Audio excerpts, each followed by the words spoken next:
പരിശുദ്ധ അമ്മ നമുക്ക് വേണ്ടി അതിശക്തമായ രീതിയിലും മധ്യസ്ഥം വഹിക്കുകയാണ്.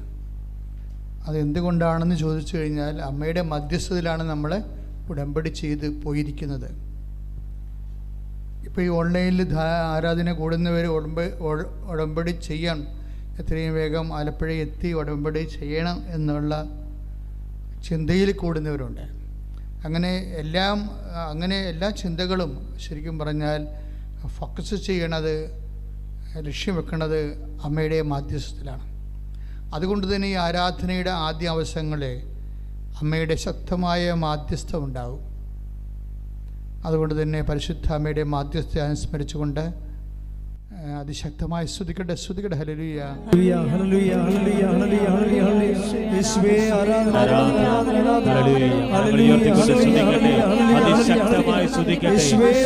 പരിശുദ്ധ മാതാവേ ഹല്ലേലൂയ ആശ്രയിച്ച് ഉടമ്പടി ചെയ്ത് സമർപ്പിക്കുന്ന കർത്താവേ, ഉടമ്പടി എപ്പോഴും വർക്ക് ചെയ്യുന്നത് ക്ലെയിം ആൻഡ് കപ്പാസിറ്റി എന്നുള്ള 2 ഘടകങ്ങളുടെ അടിസ്ഥാനത്തിലാണ്. നമ്മുടെ കപ്പാസിറ്റി എന്താണ്? ഉടമ്പടിയുടെ ഓരോ ഫോർമുലയും നമുക്ക് നൽകുമ്പോൾ നമുക്ക് മനസ്സിലാകണത് നമ്മുടെ കേപ്പബിലിറ്റി, നമ്മുടെ കഴിവ് എന്തിനുള്ള കഴിവാണ്? ബൈബിളിലെല്ലാം കഴിവെന്നാണ് പറയണത്. വിശ്വാസം നമുക്ക് എന്ത് നൽകുമെന്ന് ചോദിച്ചു കഴിഞ്ഞാൽ, വിശ്വാസം നമുക്ക് നിത്യജീവൻ നൽകുന്നുവെന്നാണ് നമ്മൾ ജ്ഞാനസ്ഥാനത്തിൽ ഏറ്റുപറയണത്. വിശ്വാസം, ഒരു ജ്ഞാനസ്ഥാന കുഞ്ഞിനെ കൊണ്ടുവരുമ്പോൾ മാതാപിതാക്കന്മാരോട് ചോദിക്കുന്നത്, നിങ്ങൾ സഭയോട് എന്താവശ്യപ്പെടുന്നു? ഉടനെ മാതാപിതാക്കന്മാർ പറയും, ഞങ്ങൾ വിശ്വാസം ആവശ്യപ്പെടുന്നു. ഉടനെ വൈദികൻ ചോദിക്കും, വിശ്വാസം നിങ്ങൾക്ക് എന്ത് തരുന്നു? ഉടനെ അവർ പറയും, വിശ്വാസം ഞങ്ങൾക്ക് നിത്യജീവൻ നൽകുന്നു. അപ്പോൾ അവരുടെ വിശ്വാസത്തിലാണ് കുഞ്ഞിനെ ജ്ഞാനസ്ഥാനപ്പെടുത്തുന്നത്. പക്ഷേ നിത്യജീവൻ നൽകുന്ന പോലെ തന്നെ വിശ്വാസം വേറെ ഒരു കാര്യം നമുക്ക് തരുന്നുണ്ട്. ഇതിനെക്കുറിച്ച് നമ്മൾ വേണ്ട വിധത്തിൽ ഒരു ഡിസ്കഷൻ, ഒരു ചിന്ത, ഒരു ആലോചന, ഒരു ചർച്ച എപ്പോഴാണ് നിൻ്റെ ജീവിതത്തിൽ നടക്കുന്നത്, അത് മുതൽ നിൻ്റെ കപ്പാസിറ്റി വർദ്ധിച്ചുകൊണ്ടിരിക്കും. എന്താ കാര്യം? വിശ്വാസം നമുക്ക് എന്താ തരണത്? വിശ്വാസം നമുക്ക് കഴിവ് നൽകും. ഇല്ല, നമുക്കിപ്പോഴും ഓരോ ഡിഗ്രിയൊക്കെ എടുക്കത്തില്ലേ പിള്ളേർ? അപ്പോൾ അവർക്കൊരു കഴിവ് വർദ്ധിക്കണം അവരുടെ, അല്ലേ? ഇപ്പോൾ ഡോക്ടറേറ്റ് എടുക്കുന്നവർ, ഇന്ന് അങ്ങനെ ഒരു സാക്ഷ്യം ഉണ്ടായി. അതായത് ഡോക്ടറേറ്റ് എടുക്കാൻ വേണ്ടി ഉടമ്പടി ചെയ്ത് കഴിഞ്ഞപ്പോൾ അന്ന് വരെ ഗൈഡ് വളരെ ഇൻഡിഫറൻ്റായിട്ട്, ഒരു ജർമ്മൻ ഗൈഡാണ്, വളരെ ഇൻഡിഫറൻ്റായിട്ട് പെരുമാറിക്കൊണ്ടിരുന്ന ഗൈഡ് 3 അറ്റംപ്റ്റാണ് അവരുമായിട്ട് നടത്തിയത്. പക്ഷേ അവർ ഡോണ്ട് കെയർ ആറ്റിറ്റ്യൂഡ് കാണിക്കുകയാണ്, ഒരു വിപ്രതിപത്തി, ഒരു ഒഴിവാക്കണ പരിപാടി കാണിച്ച്. പക്ഷെ അവരാണ് എൻ്റെ എക്സ്പേർട്ട്, അവർ ഗൈഡായ മാത്രമേ യൂണിവേഴ്സിറ്റി അത് അപ്രൂവ് ചെയ്യത്തുള്ളൂ. അത്രയും കലിബറുള്ള ഒരു ഗൈഡാണ്. പക്ഷേ ഇവരെ തന്നെ വേണം, പക്ഷേ ഇവർ മൈൻഡ് ചെയ്യണില്ല. അപ്പോൾ എന്നാ ചെയ്തിരിക്കണത്? അവർ വന്ന് ഉടമ്പടി ചെയ്തിട്ട് അമ്മയോട് പറയും, അമ്മ ഗൈഡ് ഇൻഡിഫറൻ്റ് ആണെന്ന് പറയും. ഗൈഡ് ഇൻഡിഫറൻ്റാണ്. ഇപ്പോൾ ഉടമ്പടി ചെയ്യാൻ വരുന്ന കുറേ മനുഷ്യർ അമ്മയോട് ശരിക്കും സംസാരിച്ചിട്ടാണ് പോണത്.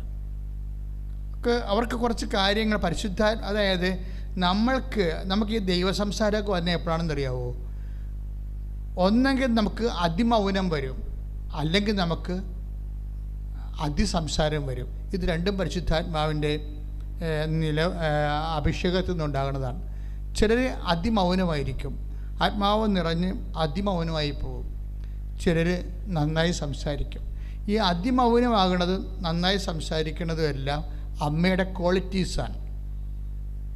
അമ്മ ഹൃദയത്തിൽ സംഗ്രഹിക്കും ചില വിഷയങ്ങൾ, അതിമൗനത്തിലേക്ക് പോകും. അമ്മ എലിസബത്തിനെ കണ്ടപ്പോൾ ബിഹോൾഡ് അമ്മ സ്വസ്ത്രഗീതം പറഞ്ഞു, അത് അതിസംസാരമാണ്.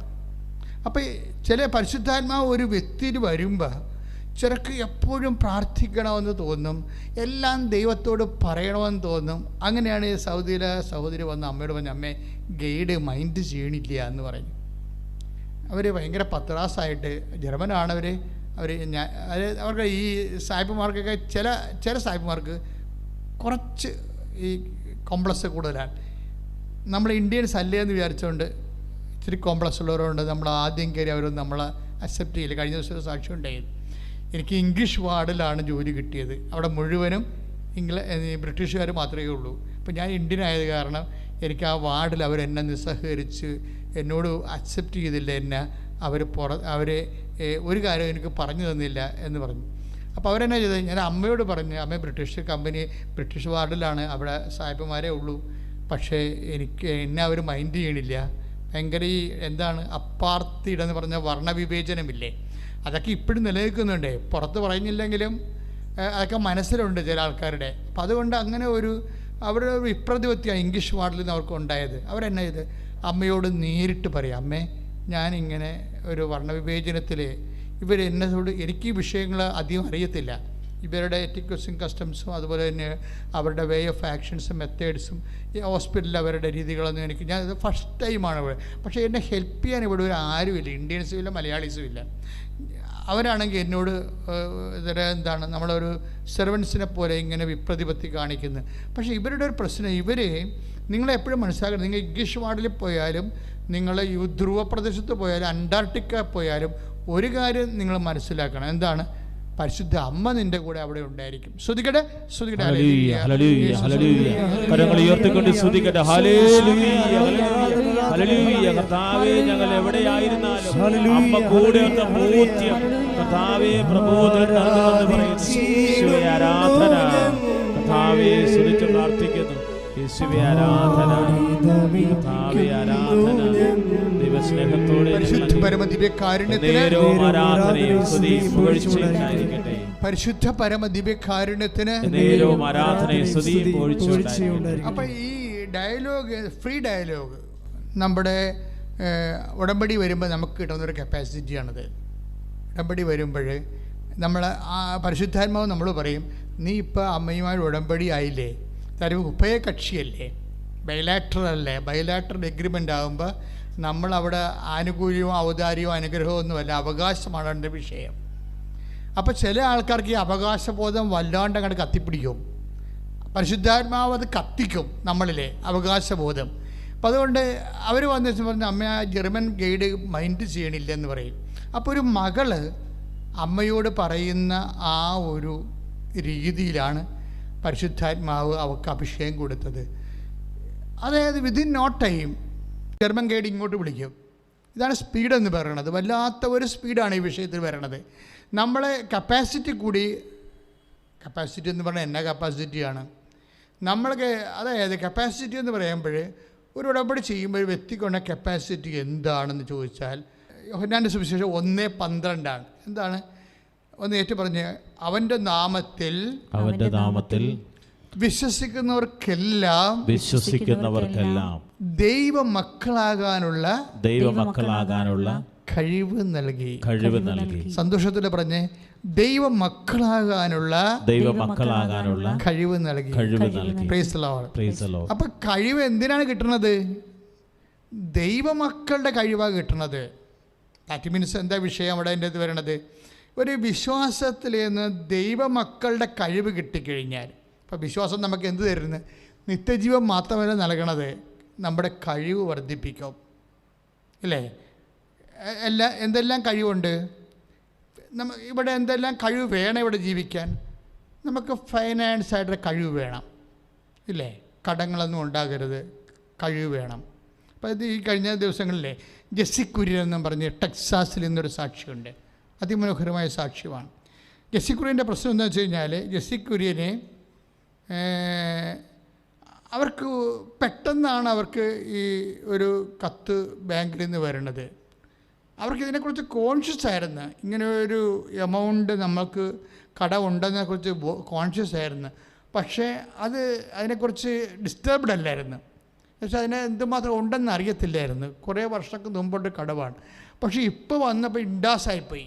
ജെസ്സിക്കുവിൻ്റെ പ്രശ്നം എന്താണ്? അവർ കണക്കൂട്ടി നോക്കിയപ്പോൾ ഡോളർ കണക്കിനെയാണ് കണക്ക് കൂട്ടുന്നത്. കണക്കൂട്ടി നോക്കിയപ്പോൾ ഉണ്ട് 1 കോടി രൂപയുടെ കട. ദൈവമേ, നമ്മൾ വല്ലതും 10-50 ലക്ഷം അല്ലെങ്കിൽ 30 ലക്ഷം ഒക്കെയാണെന്ന് വിചാരിച്ചുകൊണ്ടിരിക്കരുന്ന്.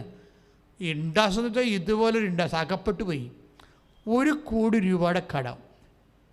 അവരെന്നാ ചെയ്തതെന്ന് വെച്ച് കഴിഞ്ഞാൽ, നാട്ടിൽ വന്നപ്പോൾ ഒന്ന് ഉടമ്പടി ചെയ്തിട്ട് ആദ്യം എഴുതി, അമ്മേ 1 കോടി രൂപയുണ്ട്, ഇറ്റ് ഈസ് എൻ്റെ എബിലിറ്റിക്ക് കൂടുതലാണ്, എൻ്റെ കഴിവിനേക്കാൾ അപ്പുറമാണ്, എനിക്ക് അതിനൊരു ഐഡിയ കിട്ടില്ല എന്ന് പറഞ്ഞു. എനിക്കൊരു ഐഡിയ കിട്ടും. ഇത് ഡയലോഗാണ്.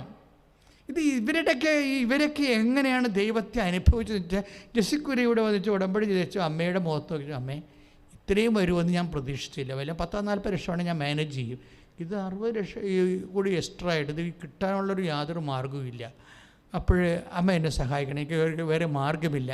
ഇവരിങ്ങനെ പറഞ്ഞിട്ട് പോണ ദിവസം രാത്രി അമ്മ പ്രത്യക്ഷപ്പെടും. ഇവർ അമേരിക്ക ചെന്ന്, ടെക്സാസിൽ ചെന്ന്, ഹൂസ്റ്റണിലാണ് താമസിക്കുന്നത്. അവിടെ ചെന്ന് കഴിഞ്ഞാൽ 2 ദിവസം കഴിഞ്ഞപ്പോൾ അമ്മ രാത്രി വന്നിട്ട് എന്ത് ചെയ്യണമെന്ന് പറഞ്ഞു കൊടുക്കും. അതായത് എന്ത് ചെയ്യണമെന്ന് വെച്ചാൽ അമ്മയുടെ ഒരു രീതി വെച്ച് കഴിഞ്ഞാൽ വാട്ട് ടു ഡു, എൻ്റെ ക്ലൂ എന്താണെന്ന്. ഒരു ഇഷ്യൂ ഉണ്ടായിക്കഴിഞ്ഞാൽ അത് ഹൗ ടു മാനേജ് ഇറ്റ്, മദറിനത് വളരെ ക്ലിയറാണ്. ഇപ്പോൾ കനായിലെ കല്യാണ വീട്ടിൽ എന്താണ്, കല്യാണ വീട്ടിൽ എന്താ സംഭവിക്കുന്നത്, അവർക്ക് പൊടുന്നനെ വീഞ്ഞ് തീർന്നു പോവുകയാണ്. അപ്പോൾ വീഞ്ഞ് തീർന്നു പോകുമ്പോൾ അത് പലതരത്തിലത് പരിഹരിക്കാം, അല്ലേ? വായ്പ മേടിക്കാം, അടുത്ത വീട്ടിൽ പോയി, അപ്പോൾ നമ്മൾ ചെറിയ നാണം കെടും, അതാണ് പ്രശ്നം. അടുത്ത വീട്ടിൽ പോയി കല്യാണത്തിന് വായ്പ മേടിച്ച് കഴിഞ്ഞാൽ കടം മേടിക്കാം. പിന്നെ അവർ ശാശി വർത്താനൊക്കെ പറയും, യഹൂദനാണ്, ഒരപ്പം കടം ചോദിക്കാൻ വേണ്ടി ചെന്നവൻ്റെ കഥ ഈശോ പറഞ്ഞിട്ടുണ്ട്. അയാളുടെ പെയിൻറ്റ് ഇന്നും മാറിയിട്ട് പോയിട്ട് ഇന്നും പുറത്തിയിട്ടില്ല. അപ്പോൾ അതെല്ലാം പെസക് പരിപാടികളാണ്. യഹൂദന്മാരുടെ എല്ലാ ഇഷ്യൂസും വളരെ ഒരു എന്താണ് ഇംപേഴ്സണലായിട്ടുള്ള സംഭവമാണ്. പക്ഷേ ഇത് രണ്ടും ചെയ്യാൻ സാധ്യതയുള്ളൂ, നിക്കക്കള്ളിയിലേയും ചെയ്യാവുന്നതാണ്. പക്ഷേ അമ്മ എന്ത് ചെയ്ത് അതിനേക്കാൾ സേഫായിട്ടുള്ളൊരു വഴി പറഞ്ഞു കൊടുക്കും. നേരെ ഈശോ അടുത്ത് വരും. ഈശോ അടുത്ത് വരാവുന്ന സംഭവിക്കാൻ സാധ്യതയുള്ള വിഷയങ്ങളെക്കുറിച്ച് അമ്മയ്ക്ക് ഏറെക്കുറെ ഏകദേശം ഒരു ധാരണയുണ്ട്. എന്താണ്, ഈശോയുടെ സമയമായിട്ടില്ലെന്ന് തന്നെ ഈശോ പറയും. പക്ഷെ അങ്ങനെ പറഞ്ഞാൽ പോലും അതിൻ്റെ പ്രൊവിഷൻസ് ഉണ്ട്. അമ്മയ്ക്ക് അതിനെക്കുറിച്ച് അങ്ങനെ എൻ്റെ സമയം എനിക്ക് നിനക്ക് എന്ത്, എൻ്റെ സമയം ഇനി സമാഗതമായിട്ടില്ലല്ലോ എന്ന് ഈശോ പറയുമെന്ന് അത് ഓളണെ സഡൻ പൊടുന്നതിനെ പറയണതല്ല. അമ്മയ്ക്ക് അതിനെക്കുറിച്ച് പ്രിക്കഗ്നിഷനുണ്ട്. ഈശോ ഇത് പറയുമെന്ന് പരിശുദ്ധാത്മാവ് അമ്മയോട് പറയുന്നുണ്ട്. കാര്യം അമ്മയും പരിശുദ്ധാത്മാവും തമ്മിൽ അറിയാമല്ലോ, ഐക്യമാണ് ഭയങ്കര. അതുകൊണ്ട് എന്ത് ചുറ്റുവട്ടങ്ങളിൽ എന്ത് സംഭവിച്ചാലും എന്ത് പറയണം, എങ്ങനെ റിയാക്ട് ചെയ്യണം, എങ്ങനെ ആൻസർ ചെയ്യണം, എല്ലാ പരീക്ഷകളുടെയും റെഡിമെയ്ഡ് ആൻസർ അമ്മയ്ക്കറിയാം. അപ്പോൾ ഈശോ എടുത്ത് ചെല്ലുമ്പോൾ ഇങ്ങനെ പറയും, എനിക്ക് നിനക്ക് എന്താണ്, എൻ്റെ സമയം ഇനി സമാഗതമായിട്ടില്ലല്ലോ എന്ന് അമ്മ പറയും. അപ്പോൾ മേരി എന്താ പറയേണ്ടത്, തിരിച്ച് പറയേണ്ടതെന്നും പരിശുദ്ധാത്മാ പറഞ്ഞു കൊടുത്തിട്ടുണ്ടോ. ഇതാണ് വിഷയം. നമ്മളാരും പോണ പോലെ അല്ല വിഷയം, അമ്മയാണ് പോകണമെന്ന് നമ്മൾ മനസ്സിലാക്കണം. അമ്മ പരിശുദ്ധാത്മ എന്താ പറഞ്ഞിരിക്കുന്നത്, മേരി ഈശോ പറയും എൻ്റെ സമയം ഇനി സമാഗതമായിട്ടില്ലല്ലോ എന്ന്. അതിൻ്റെ വിസ്ഡം എന്ന് പറയണത് അതിൻ്റെ നോഹവ് ജ്ഞാനസൂത്രം അങ്ങനെയുള്ളൊരു വിഷയം, ഒരു ഡിവൈൻ ഇംപെഡിമെൻറ്റ്, ദൈവിക തടസ്സം വന്നാൽ അതിനെ കൗൺട്രാക്ട് ചെയ്യാനുള്ള ക്ലൂ എന്ന് പറയണത് അവൻ പറയണത് പോലെ ചെയ്യാൻ. കാര്യം വേഗത്തിൽ നടക്കേണ്ട കാര്യങ്ങൾ, വേഗത്തിൽ നടക്കേണ്ട കാര്യങ്ങൾ എന്നുവെച്ചാൽ ഓൺ ദി സ്പോട്ടിൽ നടക്കേണ്ട കാര്യങ്ങളുണ്ട്. നമുക്ക് അടുത്ത മാസം നടക്കേണ്ട കാര്യങ്ങളുണ്ട്, അടുത്ത കൊല്ലം നടക്കേണ്ട കാര്യങ്ങളുണ്ട്, 10 കൊല്ലം കഴിഞ്ഞ് കുഞ്ഞുപിള്ളേരെ മക്കളൊക്കെ കെട്ടിക്കാനുണ്ടെങ്കിൽ 5-6 കൊല്ലം കഴിഞ്ഞ് നടക്കേണ്ട കാര്യങ്ങളുണ്ട്. അപ്പോൾ ഈ ടൈമാണ് ഇവിടുത്തെ പ്രോബ്ലം. അപ്പോൾ എമർജൻസി ആയിട്ട് ലൈറ്റ്നിങ് ആയിട്ട് നടക്കേണ്ട കാര്യങ്ങളാണെങ്കിൽ അതിൻ്റെ സൊല്യൂഷൻ ആൻഡ് ഫോർമുല ഡിഫറെൻ്റാണ്. അതെന്താ, പരിശുദ്ധാത്മാവ് അമ്മയെ ഉപദേശിക്കും. എന്താ മേരി, അവൻ പറഞ്ഞതുപോലെ ചെയ്യുക എന്ന് നീ ആരോട് പറയണം, മനുഷ്യരാശിയോട് പറയണം. ഒരു കുടുംബത്തിലെ എന്തെങ്കിലും ഇടറ ഉണ്ടായിപ്പോയാൽ പിന്നെ റെക്ടിഫൈ ചെയ്യാനുള്ള മാർഗം എന്താണ്? ചിലപ്പോൾ പണം കുറഞ്ഞു പോകാം. ഇപ്പം ജെസ്സിക്കുര്യൻ്റെ വിഷയം എന്താണ്, പണം കുറഞ്ഞ് 1 കോടി കടവാണ്. അമ്മ എന്താ ചെയ്തിരിക്കുന്നത്, അമ്മ രാത്രി വന്നതിന് ശേഷം ഒരു ക്ലൂ പറഞ്ഞു കൊടുക്കും ജെസ്സിക്കുര്യന്. എന്താ പറഞ്ഞോട്ടെ, ഇത് കോവിഡ് കാലമാണ്, നിൻ്റെ റിട്ടയർമെൻറ്റിൻ്റെ ഫണ്ട് ഗവൺമെൻറ് കോവിഡ് പ്രമാണിച്ചുകൊണ്ട് ആവശ്യക്കാർക്ക് റിലീസ് ചെയ്യുന്ന ഒരു നിയമം പാസ്സാക്കിയിട്ടുണ്ട്. Nobody is known to it. ഇത് ഭയങ്കരമായ രസമാണ് ഈ സംഭവം. ആൾക്കാർക്ക് ആ സാക്ഷ്യം മനസ്സിലായിട്ടില്ലെന്ന് തോന്നുന്നു. അതിനേക്കാൾ വില കുറഞ്ഞ സാക്ഷ്യത്തിന് ആൾക്കാർ ഭയങ്കര ഇടിച്ചേലി കാണുന്നുണ്ട്. പക്ഷേ ജെസ്സിക്കുര്യൻ്റെ വിഷയം നിങ്ങൾ മനസ്സിലാക്കണം. അതായത് അമ്മ പറയണത് കോവിഡ് പ്രമാണിച്ച് അമേരിക്കൻ ഗവൺമെൻറ് റിട്ടയർമെൻറ്റ് ബേസിൽ റിട്ടയർമെൻറ്റ് ആകാൻ പോകുന്ന ആൾക്കാർക്ക് വേണ്ടിയുള്ള ഫണ്ട് നേരത്തെ റിലീസ് ചെയ്യുന്നുണ്ട്. ജെസ്സി വിളിച്ചു പോയി. അവർ പത്രത്തിലോ ടി വിയിലോ ഒന്നും ഇതിനെക്കുറിച്ച് അറിയത്തില്ല. അവർക്കറിയാത്തൊരു കാര്യമാണ്. അവർ ഉടനെ പിറ്റേ ദിവസം ബാങ്കറിൽ റഷീദ് പറഞ്ഞു, സാറേ എൻ്റെ റിട്ടയർമെൻറ്റ് എമൗണ്ട് ഉണ്ട് ഇത്ര രൂപ. അപ്പം അതിൻ്റെ കോഡ് കൊടുത്തു കഴിയുമ്പോൾ ആ പൈസ ഇങ്ങോട്ട് അപ്പോൾ അത് 1 കോടി കൂടുതലുണ്ട്, അതൊരു കോടി കൂടുതലുണ്ട്. പക്ഷേ ഇത് ഇവർക്ക് അറിയത്തില്ല. ഇവരറിയാതെ ഇരുന്നുകൊണ്ട് നെരിപ്പോട് പോലെ എരിഞ്ഞുകൊണ്ടിരിക്കുകയാണ്. അപ്പോൾ ഈ വിഷയത്തിൽ വരുന്ന വിഷയം, ഉടമ്പടിയുടെ വിഷയം വരുമ്പോൾ നമ്മൾ ബയലാറ്ററല്ലേ. ബയലാറ്ററായത് കാരണം അങ്ങോട്ടും ഇങ്ങോട്ടുമുള്ള കാണല്ല. നമ്മൾ അനുഗ്രഹം പോലെ ഔഷപിതാവിൻ്റെ അടുത്ത് മാതാവിൻ്റെ അടുത്ത് വന്നിട്ട് ഇങ്ങനെ തെണ്ടി നിൽക്കണ പരിപാടിയല്ല. എന്നെ സഹായിക്കണം, എനിക്ക് വേറെ മാർഗ്ഗം. അതൊരു ഉടമ്പടി അങ്ങനെ ധർമ്മമൊന്നുമില്ല. നമ്മളൊരു കക്ഷി, ദൈവം ഒരു കക്ഷി, അമ്മ മീഡിയേഷനിലാണ്. അപ്പം നമ്മൾക്കൊരു കക്ഷി, ഒരു അവകാശമാണ് കിട്ടുന്നത്, അനുഗ്രഹമല്ല കിട്ടുന്നത്. അപ്പോൾ അവകാശമാകുമ്പോൾ നമ്മളെന്താ സംഭവിക്കണത്? വിശ്വാസം അവകാശമാക്കണം എപ്പോഴാണ്? ഇപ്പം സഭയോട് നിങ്ങൾ എന്താണ് ആവശ്യപ്പെടുന്നത്? വിശ്വാസം നിങ്ങൾക്ക് എന്ത് തരുന്നു? നിത്യജീവൻ മാത്രമല്ല, ഒരു മക്കൾക്ക് ആവശ്യമായ എല്ലാമാണ്. അതാണ് കഴിവെന്ന് പറയണത്. അതാണ് യോഹന്നാൻ 1:12 നമ്മൾ വായിച്ചത്. എന്താണ് എന്ന് പറഞ്ഞ്? അവൻ്റെ നാമത്തിൽ വിശ്വസിക്കുന്നവർക്കെല്ലാം ദൈവമക്കളാകാനുള്ള കഴിവ് നൽകി. ഇനി പ്രാർത്ഥിക്കുക, കർത്താവായ ദൈവമേ, എൻ്റെ വിശ്വാസവും ഒരു കഴിവായി വളർത്തിയെടുക്കണമേ. ഞാൻ അങ്ങയുടെ തിരുസന്നിധിയിലെ വരുമ്പോഴേ ഒരു മകളെപ്പോലെ മകനെപ്പോലെ സംസാരിക്കുവാനുള്ള സ്വാതന്ത്ര്യബോധവും അവകാശബോധവും അഭിഷേകമായി എനിക്ക് നൽകണമേ. പരമദിവ്യകാരുണ്യത്തിന് ആരാധനയും സ്തുതിയും പുകഴ്ചയും ഉണ്ടായിരിക്കട്ടെ. പരിശുദ്ധ പരമദിവ്യകാരുണ്യത്തിന് ആരാധനയും സ്തുതിയും പുകഴ്ചയും ഉണ്ടായിരിക്കട്ടെ. പ്രിയപ്പെട്ടവരെ, ഞാനൊരു കാര്യം പറഞ്ഞില്ലേ നിങ്ങളോട് കുറച്ച് മുമ്പ്? ചിന്തിച്ച് പറഞ്ഞതല്ല, അമ്മ അഭിഷേകത്തിൽ തന്നതാണ്. ദാറ്റ് മീൻസ് ഈ സ്പീഡായിട്ടുള്ള കാര്യങ്ങളില്ലേ, ഇപ്പം നടക്കേണ്ട കാര്യങ്ങൾക്ക്, അതായത് അതിവേഗം നടക്കേണ്ട കാര്യങ്ങൾക്കാണ്, അത് തൊട്ടാണ് ഉടമ്പടി എടുക്കുന്നത്. മറ്റെല്ലാ പ്രാർത്ഥനകളും എപ്പോഴെങ്കിലും നടക്കേണ്ട കാര്യങ്ങൾക്ക് നമ്മളൊക്കെ എങ്ങനെയെങ്കിലും പ്രാർത്ഥിച്ചാൽ മതി. പക്ഷേ അതിവേഗം നടക്കേണ്ട കാര്യങ്ങൾക്ക് ബിബ്ലിക്കൽ ഫോർമുലയുണ്ട്, അത് ഉടമ്പടിയാണ്. എന്താണ്? ഇപ്പോൾ കാനായിലെ വിഞ്ഞു തീർന്നു പോയി, അത് അപ്പം നടക്കേണ്ട കാര്യമാണ്. ഒരു മനുഷ്യൻ അറിയരുത്, അങ്ങനെ നടക്കേണ്ട കാര്യമാണ്. അതിനെന്താണ്? അവൻ പറയണത് പോലെ ചെയ്യുക. അതെന്താണ്?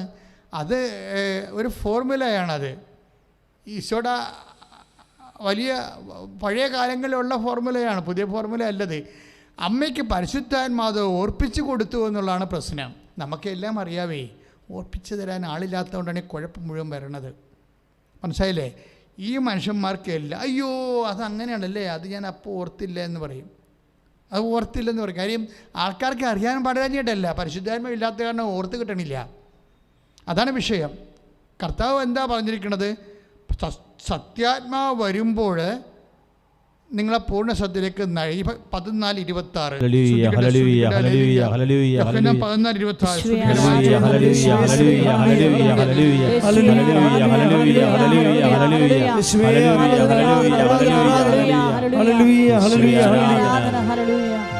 എന്റെ നാമത്തിൽ പിതാവയക്കുന്ന സഹായകനായ പരിശുദ്ധാത്മാവ്, എന്റെ നാമത്തിൽ പിതാവയക്കുന്ന സഹായകനായ പരിശുദ്ധാത്മാവ് എല്ലാ കാര്യങ്ങളും നിങ്ങളെ പഠിപ്പിക്കുകയും ഞാൻ നിങ്ങളോട് പറഞ്ഞിട്ടുള്ളതെല്ലാം നിങ്ങളെ അനുസ്മരിപ്പിക്കുകയും ചെയ്യും. Praise the Lord.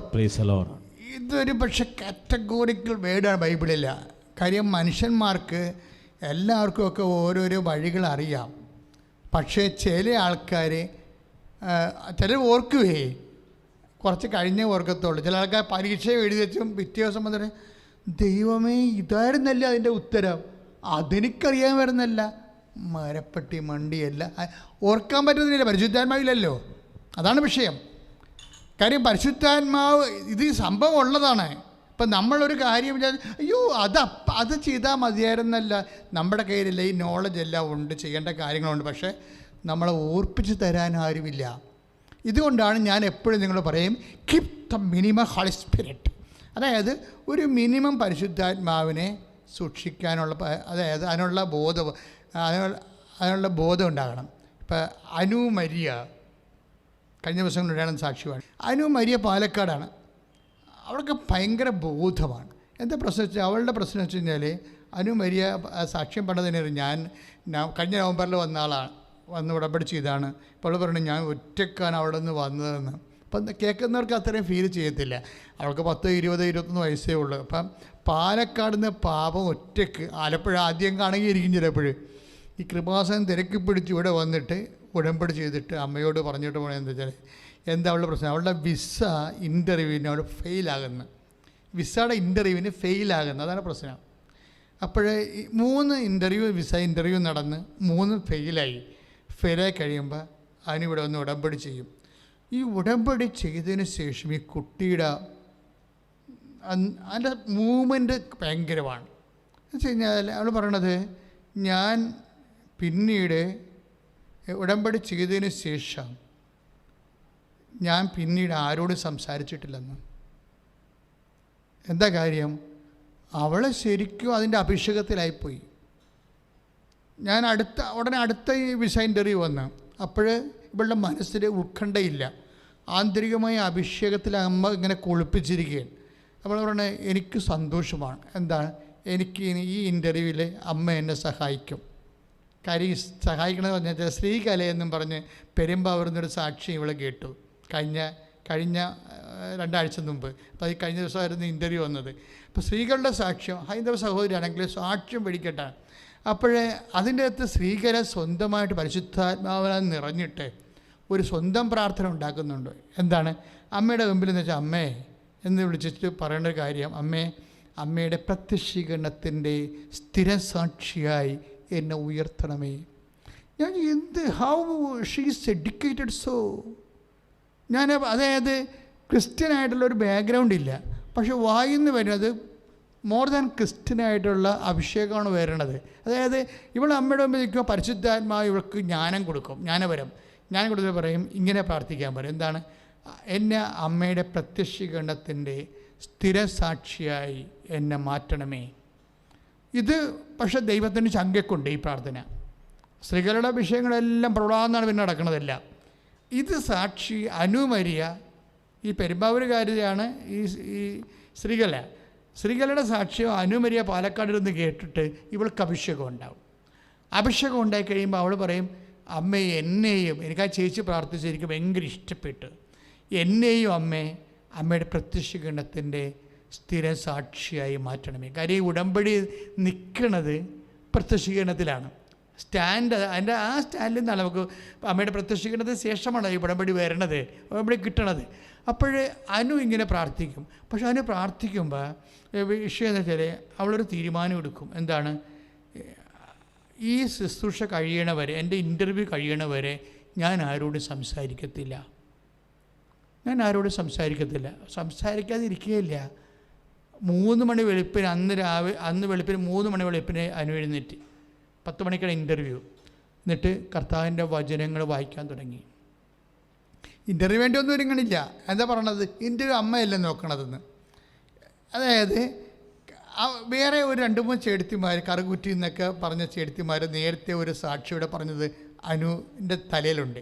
എന്താ പ്രശ്നം വെച്ച് കഴിഞ്ഞാൽ, അവർ പ്രാർത്ഥിച്ച് ചെയ്താണ് അമ്മയെ ഇൻ്റർവ്യൂ ചെല്ലുമ്പോൾ അമ്മയായിരിക്കണം ഇൻ്റർവ്യൂ ചെയ്യേണ്ടത്, അവിടെ വേറെ ആൾക്കാരൊന്നും വെച്ചേക്കുന്നത് എനിക്ക് പേടിയാണെന്ന് പറയും. ഇതെന്നൊക്കെ പറയണത് പരിശുദ്ധ അമ്മയായിരിക്കും അവിടെ ഇരിക്കാൻ പോകണമെന്നുള്ള പരിശുദ്ധാത്മാവ് ഇവർക്ക് നോട്ട് കൊടുക്കും. അങ്ങനെയാണ് ഇവർക്ക് ഈ ദൈവിക രഹസ്യങ്ങൾ കിട്ടുന്നത്. അങ്ങനെയാണ് ഇവർ പ്രെയർ ചെയ്ത് പോകുമ്പോൾ ദൈവത്തിൻ്റെ സ്വന്തം കുഞ്ഞ് പരിശുദ്ധാത്മാവിൽ നിറഞ്ഞ ദൈവരാജ്യത്തിൻ്റെ പ്രജയായി മാറുമ്പോൾ ദൈവം നടക്കണ കാര്യങ്ങളെക്കുറിച്ച് പറയും നീ വിഷമിക്കേണ്ട, ഇൻ്റർവ്യൂവിന് അമ്മയായിരിക്കും ഇരിക്കാൻ പോണത്, നീ എൻ്റെ സമയമാകുമ്പോൾ അമ്മ ചെയർ മാറ്റിയിട്ടിരിക്കും, ബാക്കി അമ്മ നോക്കിക്കൊള്ളൂ എന്ന് പറയും. എന്നിട്ട് അവർക്ക് കിട്ടുന്ന അനുഭവങ്ങൾ അത് പറയുന്ന സമയത്ത് അനു അതിന് ആ സാക്ഷ്യം അവളെ ക്യാച്ച് ചെയ്ത്. അപ്പോൾ അനു അമ്മയോട് പറഞ്ഞു, അമ്മേ ഞാൻ ഇൻ്റർവ്യൂ ചെല്ലുമ്പോൾ ഞാൻ 3-ാം ഇൻ്റർവ്യൂ തോറ്റതാണ്, അങ്ങനെയാണ് ഞാൻ അമ്മയുടെ അടുത്ത് ഉടമ്പടി ചെയ്തത്. ഇപ്പോൾ എനിക്കുള്ള കപ്പാസിറ്റി ഉടമ്പടിയുടെ കപ്പാസിറ്റിയാണ്. അപ്പോൾ എനിക്കും ഒരു അവകാശമുണ്ട്. എന്താണ്, ഞാൻ തോറ്റ പരീക്ഷയ്ക്ക് വിസ ഇൻ്റർവ്യൂ ആണ്. അപ്പോൾ ഞാൻ ചെല്ലുമ്പോൾ അമ്മ അവിടെ ഇരിക്കണം. എന്നിട്ട് ഇവൾ എന്നാ ചെയ്യുമെന്ന് വെച്ച് കഴിഞ്ഞാൽ ഉടമ്പടി തൈലം എടുത്ത് തൊണ്ടയിൽ കുരിശിടും പോകാൻ നേരത്ത്. ഇവരൊക്കെ ചെയ്യണ കാര്യങ്ങൾ കണ്ടാൽ നമ്മൾ ഞെട്ടും. ഉടമ്പടി തൈലം എടുത്ത് തൊണ്ടയിൽ കുരിശിടും. എന്തിനാണ്? ഞാൻ സംസാരിക്കുമ്പോൾ പരിശുദ്ധാത്മാവ് നിറഞ്ഞു വരാൻ.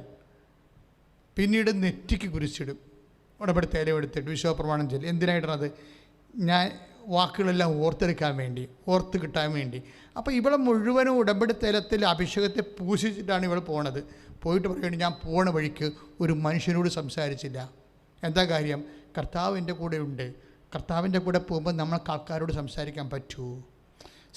ഒരു വിശ്വാസി എങ്ങനെയാണ് കൺവേർട്ട് ചെയ്തിട്ട് ദൈവത്തിൻ്റെ തൊടു സാന്നിധ്യത്തിലേക്ക് വരുന്നത്? തൊടു സാന്നിധ്യം എന്ന് പറഞ്ഞത് കൈക്ക് കൈ പിടിച്ച് പോകുന്നതാണ് തൊടു സാന്നിധ്യം. ഈ തൊടു സാന്നിധ്യത്തിൽ വരുമ്പോൾ കർത്താവ് ഉണ്ട് അപ്പോസ്തലൻ. അതിനും ഈ സാക്ഷ്യം പറയുമ്പോൾ എൻ്റെ മനസ്സ് വേണ്ടുന്ന മുഴുവനും കർത്താവ് പറഞ്ഞിട്ടുണ്ട്, ഞാൻ നിങ്ങളെ ആശ്രയിച്ച് വിടുകയാണ്. നിങ്ങൾ പോകുന്ന വഴിക്ക് ഒരു മനുഷ്യനെ അഭിവാദനം ചെയ്യരുത്. ബൈബിളിലെ ഏറ്റവും ശക്തമായ ഒരു വചനമാണത്. ആരെയും നിങ്ങൾ അഭിവാദനം ചെയ്യരുത്. സ്തുതിക്കട്ടെ, സ്തുതിക്കട്ടെ. Hallelujah, hallelujah, hallelujah, hallelujah, hallelujah, hallelujah.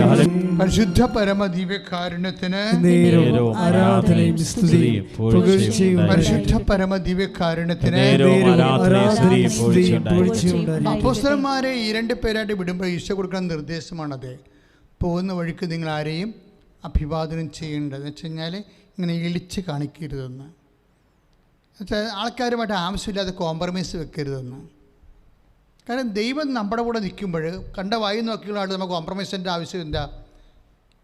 അതാണ് അത് ഭയങ്കര. അതായത് നമ്മളൊരു മാനുഷ്യമായ കാര്യങ്ങൾക്ക് പോകുകയല്ല, ഒരു ദൈവികമായ കാര്യങ്ങൾക്ക് പോവുകയാണ്.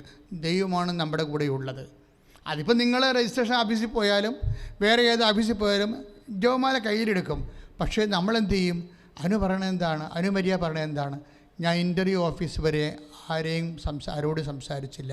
എന്താ കാര്യം? എൻ്റെ കൂടെ കർത്താവുണ്ട്. അമ്മയുടെ കൂടെയാണ് യാത്ര ചെയ്യണത്. അപ്പോൾ അങ്ങോട്ടും ഇങ്ങോട്ടുമായിട്ട് നമുക്ക് നടക്കാൻ പറ്റത്തില്ല. അച്ചടക്കം, ആധ്യാത്മിക അച്ചടക്കമാണ്. അതായത് ഇവരൊക്കെ നിങ്ങളെ ഓരോ സാക്ഷ്യം പറയുമ്പോഴും ഈ പുഷ്പം പോലെയാണ് ഇവിടെ കയറിപ്പോണത്. ഇപ്പോൾ ഫെബ്രുവരി 18 ആൾ കയറിപ്പോകുന്നുണ്ട്. അപ്പോൾ ഇൻ്റർവ്യൂ ഒക്കെ ഇങ്ങനെ പെട്ടെന്നാണ് നടക്കുന്നത്. എല്ലാ വിഷയങ്ങൾക്കും പണ്ട് തോറ്റ സാധനമാണ്. 3 പ്രാവശ്യം തോറ്റതാണ്. 3 പ്രാവശ്യം തോറ്റപ്പോൾ അനുവിന് മനസ്സിലായി അവളുടെ കപ്പാസിറ്റി അത്രയേ ഉള്ളൂ. 3 പ്രാവശ്യം തോറ്റു. അപ്പോൾ ഇനിയും 4-ാം പ്രാവശ്യം തോക്കാതിരിക്കാൻ വേണ്ടിയാണ് ഉടമ്പടി എടുത്തിരിക്കുന്നത്. ഉടമ്പടി എടുത്തതിന് ശേഷം ആ വ്യക്തിയിലുണ്ടാകുന്ന മാറ്റമാണ് വിഷയം. വ്യക്തി ആകപ്പാടെ അങ്ങ് ദൈവത്തെ നിറഞ്ഞ് ദൈവത്തിൻ്റെ ഓഫറിംഗ് ആണല്ലോ. അതായത് നമ്മളെപ്പോഴും നമ്മൾ ശ്രദ്ധിക്കേണ്ട ഇതാണ്, കുറേ വാഗ്ദാനങ്ങളുണ്ട്. ദൈവം ഉടമ്പടി സ്ഥാപിച്ചപ്പോൾ എന്നോട് ഉടമ്പടി ചെയ്യുന്നവൻ്റെ കൂടെ ഞാൻ വരും. 33:14. എന്തെന്നാൽ ഞാൻ നിങ്ങളുടെ അടുത്തേക്ക് വരികയും ഞാൻ നിങ്ങളെ അനുഗ്രഹിക്കുകയും ചെയ്യും. ഇതാണ് സംഭവം. അപ്പോൾ ഉടമ്പടി എടുക്കുമ്പോൾ അതാണ് ഇവിടെ ആൾക്കാർ സഞ്ചാരി മാതാവെന്നൊക്കെ പറഞ്ഞത്. എന്താണ്? സഞ്ചരിച്ച് എത്തുന്ന അമ്മയാണ്. സഞ്ചരിച്ചെത്തും. ഓരോ വിഷയത്തിനും ആ വിഷയത്തിൻ്റെ സ്പോട്ടിലേക്ക് അമ്മ വരും. ആ വിഷയത്തിൻ്റെ സ്പോട്ടിലേക്ക് വരും. അതെന്താണ്? ഉടമ്പടി പ്രകാരം ദൈവം നമ്മളുടെ കൂടെ വരാമെന്ന് വാഗ്ദാനം തന്നിട്ടുള്ളതാണ്. ആ വാഗ്ദാന പ്രകാരമാണ് എല്ലാം. നമുക്കറിയാമല്ലോ, നമുക്ക് ക്രിസ്ത്യൻ സ്പിരിച്വാലിറ്റി അല്ലേ, ക്രിസ്തീയ ആധ്യാത്മികത അനുസരിച്ചുകൊണ്ട് നമുക്ക് ലഭിക്കണതെല്ലാം എന്ത് ലഭിച്ചാലും അല്ലേ, അതായത് വീട് ഭാഗോടമ്പടി ചെയ്യണത്, അല്ലെങ്കിൽ വഴി കിട്ടണത്, അല്ലെങ്കിൽ വാഹനം വാങ്ങിക്കണത്, അല്ലെങ്കിൽ രോഗം സുഖപ്പെടുന്നത്, ഇങ്ങനെ ഭൗതിക മെയിൻ്റെനൻസിനായിട്ടുള്ള എല്ലാ വിഷയങ്ങളും നിത്യത വരെയുള്ള ആധ്യാത്മിക വിഷയങ്ങളെല്ലാം നമുക്ക് നൽകപ്പെടുന്നത് വാഗ്ദാനത്തിൻ്റെ രൂപത്തിലാണ്. ഇപ്പം നിങ്ങൾ കൃപാസനത്തിൽ വരുമ്പോൾ ഒരു വാഗ്ദാന പേടകം കാണും. എന്താ കാര്യം? ഈ വാഗ്ദാന പേടകമാണ് ദൈവ സാന്നിധ്യം എന്ന് പറയുന്നത്. ദൈവമായിട്ട് ഉടമ്പടി ചെയ്യുമ്പോഴാണ് ദൈവത്തിൻ്റെ സാന്നിധ്യം വാഗ്ദാന പേടകത്തിലൂടെ ആ വ്യക്തിക്ക് ലഭ്യമാകുന്നത്. ഈശോ ലോകത്തിലേക്ക് വന്നതും വാഗ്ദാന പേടകത്തിലൂടെയാണ്. പരിശുദ്ധ അമ്മയുടെ ഉദരത്തിലെ വാഗ്ദാന പേടകം എന്ന് അമ്മയെ വിളിക്കാൻ കാരണം എന്താ? നമ്മൾ പ്രാർത്ഥിയായാലും പ്രാർത്ഥിക്കത്തില്ലേ, വാഗ്ദാന പേടകമേ ഞങ്ങൾക്ക് വേണ്ടി അപേക്ഷിക്കണമേ. പേടകത്തിൽ എന്താ ഉള്ളത്? അമ്മയുടെ ഉദരത്തിൽ ആരാണ് ഉരുവായത്? പുത്രൻ തമ്പുരാനാണ് ഉരുവായത്. അപ്പോൾ ആ കപ്പാസിറ്റിയിലാണ് നമ്മൾ പ്രാർത്ഥിക്കുന്നത്. അപ്പോൾ ഉടമ്പടി എടുത്തു കഴിയുമ്പോൾ ദൈവമായിട്ട് നമ്മൾ വാഗ്ദാനങ്ങൾക്ക് നമ്മൾ യോഗ്യരാകും. കാര്യം ഒരു വ്യക്തിയെ ദൈവത്തിൻ്റെ വാഗ്ദാനങ്ങൾക്ക് യോഗ്യമാക്കുന്നത് കവനൻ്റ് മാത്രമാണ്, വേറെ ഒന്നുമല്ല. ഇപ്പോൾ നമ്മൾ എന്തെല്ലാം തരത്തിലുള്ള ആചാര അനുഷ്ഠാനങ്ങളൊക്കെ ലോകത്ത് കാണുന്നുണ്ട്. പക്ഷേ ഇപ്പോൾ ആൾക്കാർ നിരങ്ങ് നേർച്ച നടത്തുന്നുണ്ട്, ഉരുളി നേർച്ച നടത്തുന്നുണ്ട്. പക്ഷേ ഇവരാരും ഉടമ്പടി പ്രകാരമല്ല, അതൊരു അനുഷ്ഠാന വിധി പോലെ നേർച്ചയായിട്ട് ചെയ്യണതാണ്. അപ്പോൾ അതിൻ്റെ ഫലം. പക്ഷേ എപ്പോഴും നമ്മൾ ചെയ്യണത് അവകാശത്തിൻ്റെ ബേസ്മെൻറ്റിലാണ് ചെയ്യണത്, ആനുകൂല്യത്തിൻ്റെ ഔദാര്യത്തിൻ്റെ ബേസ്മെൻറ്റിലല്ല ചെയ്യണത്. ക്രിസ്ത്യാനിറ്റി വർക്ക് ചെയ്യണത് ഒരു ബയലാറ്ററൽ ഇൻ്റർപേഴ്സണൽ റിലേഷനിലാണ്, ദൈവമായിട്ടുള്ള ബന്ധമാണ്. ദൈവമായിട്ട് ബന്ധം വരുമ്പോൾ എന്ത് പറ്റും?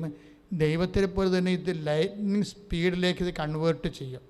അതായത് ആടിപ്പാടി വല്ലപ്പോഴും കൂടി നടക്കേണ്ട കാര്യങ്ങളൊക്കെ സ്പീഡായിട്ട് നടക്കും. ഇപ്പം നമുക്കൊരു ശത്രുത ഉണ്ടെന്ന് വിചാരിച്ചോ, ഒരു വ്യക്തി അയൽവാസി നമുക്ക് ശത്രുതയാണ് എപ്പോഴും നമ്മളോട് കാണിക്കുന്നത്. കാര്യം ഒരു കാര്യം വേണ്ട, നമ്മളത്ര ഉയർന്ന നമ്മുടെ കുഞ്ഞുങ്ങളൊക്കെ രക്ഷപ്പെട്ട് കഴിയുമ്പോൾ മറ്റുള്ളവർ മോന്തൊക്കെ തെളിയാത്ത ഒരു അവസ്ഥ വരും. അവരോട് ഇങ്ങനെ യുദ്ധത്തിലൊന്നും പോകണ്ട. പക്ഷെ ഒരു കാര്യമുണ്ട്, കർത്താവ് പറഞ്ഞിരിക്കുന്നത് നഷ്ടപ്പെടുത്തരുതെന്നാണ് പറഞ്ഞിരിക്കുന്നത്.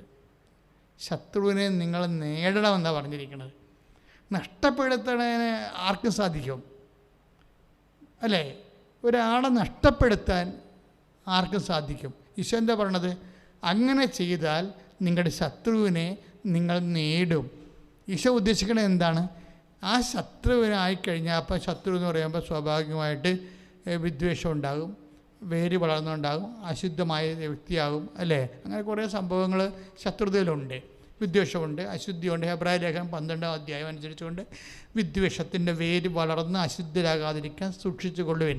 വെച്ചാൽ അവർ നിങ്ങളോട് വിദ്വേഷം കാണിച്ചപ്പോൾ നിങ്ങളും വിദ്വേഷം കാണിച്ചു കഴിഞ്ഞാൽ ഉടനെ നിങ്ങൾ അശുദ്ധരായി. അപ്പോൾ അശുദ്ധരായി കഴിഞ്ഞുള്ള കുഴപ്പം എന്താണ്? കണക്ഷൻ പോവും, ദൈവമായിട്ട് കണക്ഷൻ പോവും. അതുകൊണ്ട് മറ്റുള്ളവർ വിദ്വേഷം കാണിച്ചാലും നമ്മൾ അങ്ങനെ കാണിക്കരുത്. എന്താ കാര്യം? നമ്മൾക്ക് ദൈവത്തിൻ്റെ മുമ്പിൽ നിലനിൽക്കണം. അവൻ്റെ മുമ്പിൽ ജയിച്ചാൽ പോരാ. അവൻ ചത്തുപോകുന്ന ആളാണ്. 10-50 കൊല്ലം 10-20 കൊല്ലം കൊണ്ട് ജീവിച്ചിരിക്കുകയുള്ളൂ. അത് കഴിയുമ്പോൾ അവനും ചാകും, നമ്മളും ചാകും. പക്ഷേ എന്താ പ്രശ്നം വെച്ച് കഴിഞ്ഞാൽ, ഇങ്ങനെയുള്ള ഈ നീർക്കോലിയൊക്കെ കടിക്കുമ്പോൾ അത്താഴം മുടങ്ങുന്ന കാര്യം ഉറപ്പാണ്. എന്താ കാര്യം? അത്താഴം എന്ന് പറയുന്നത് എന്താ? സ്വർഗീയ വിരുന്ന്, നിത്യത. ഈ നീർക്കോലി കടിച്ചാലും അത്താഴം മുടങ്ങും നമുക്ക്. എന്നുവെച്ചാൽ അത്താഴം ഈ ശത്രു അവൻ നമ്മളെ ഒരു കാര്യമില്ല.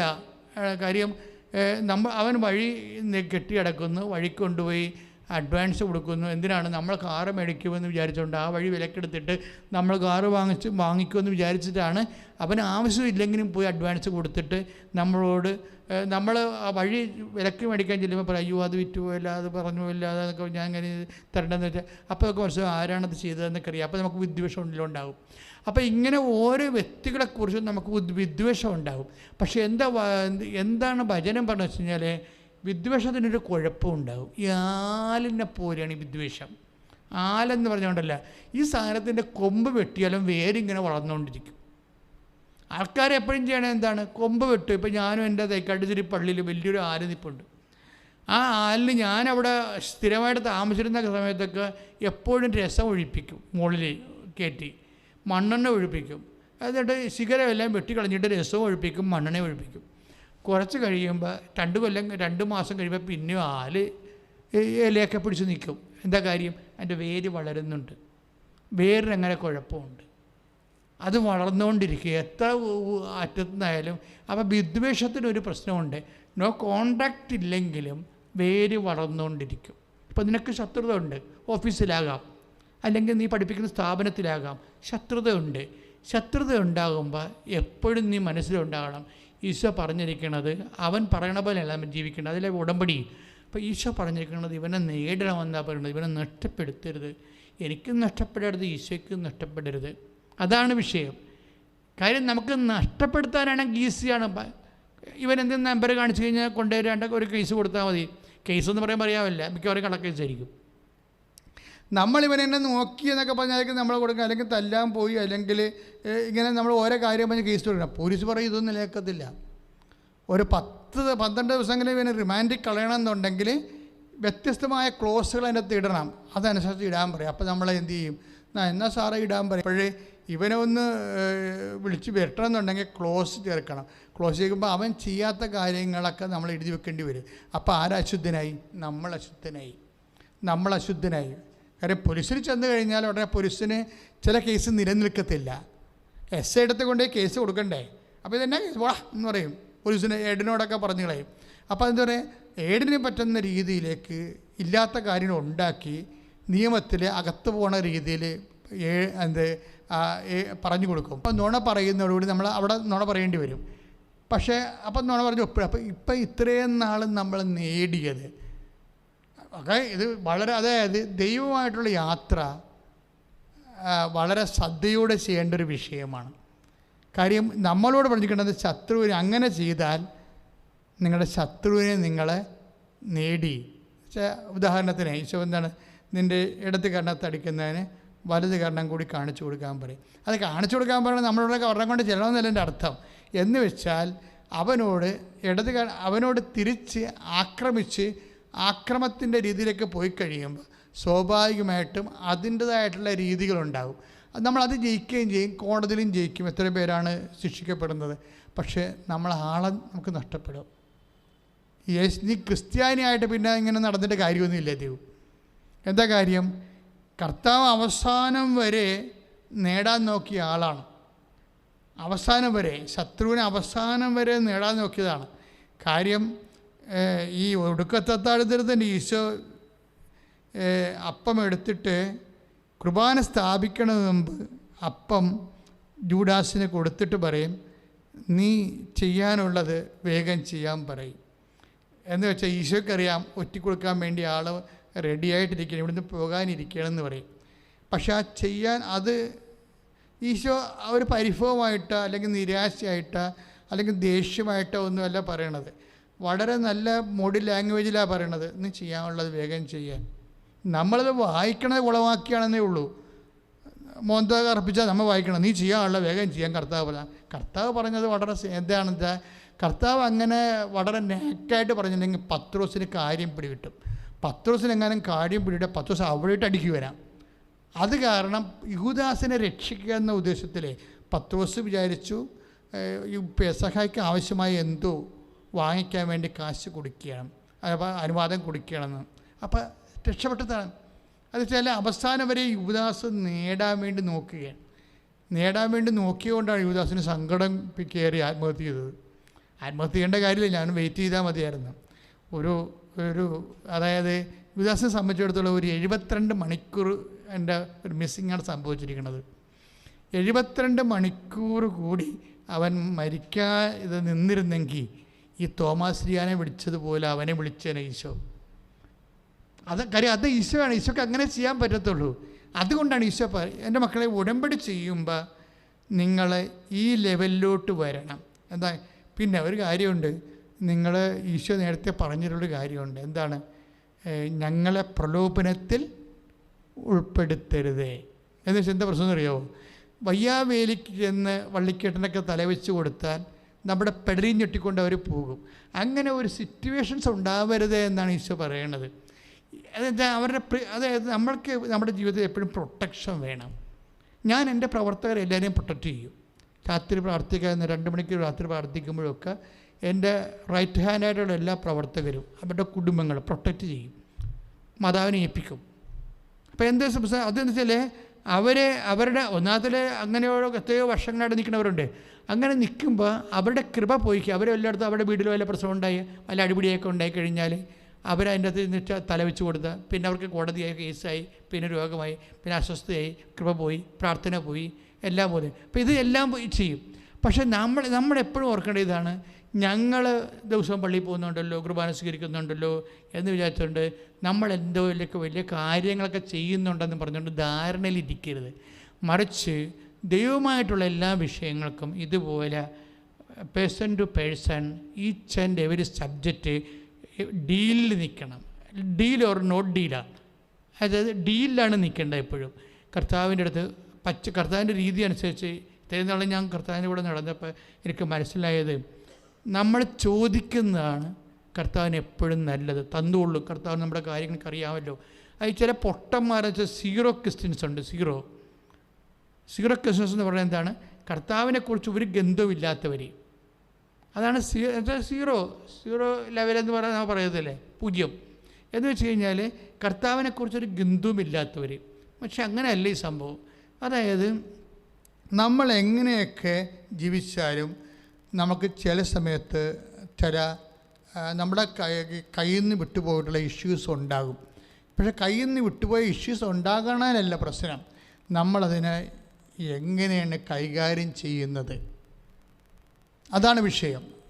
ഇപ്പം എങ്ങനെയാണ്, ഇപ്പം നിയമത്തിൽ എന്ത് എഴുതിയിരിക്കുന്നു ചോദ്യമില്ലേ? ഒന്ന് സ്തുതിച്ച മക്കളെ. യേശുവേ സ്വസ്തം. ഹല്ലേലൂയ.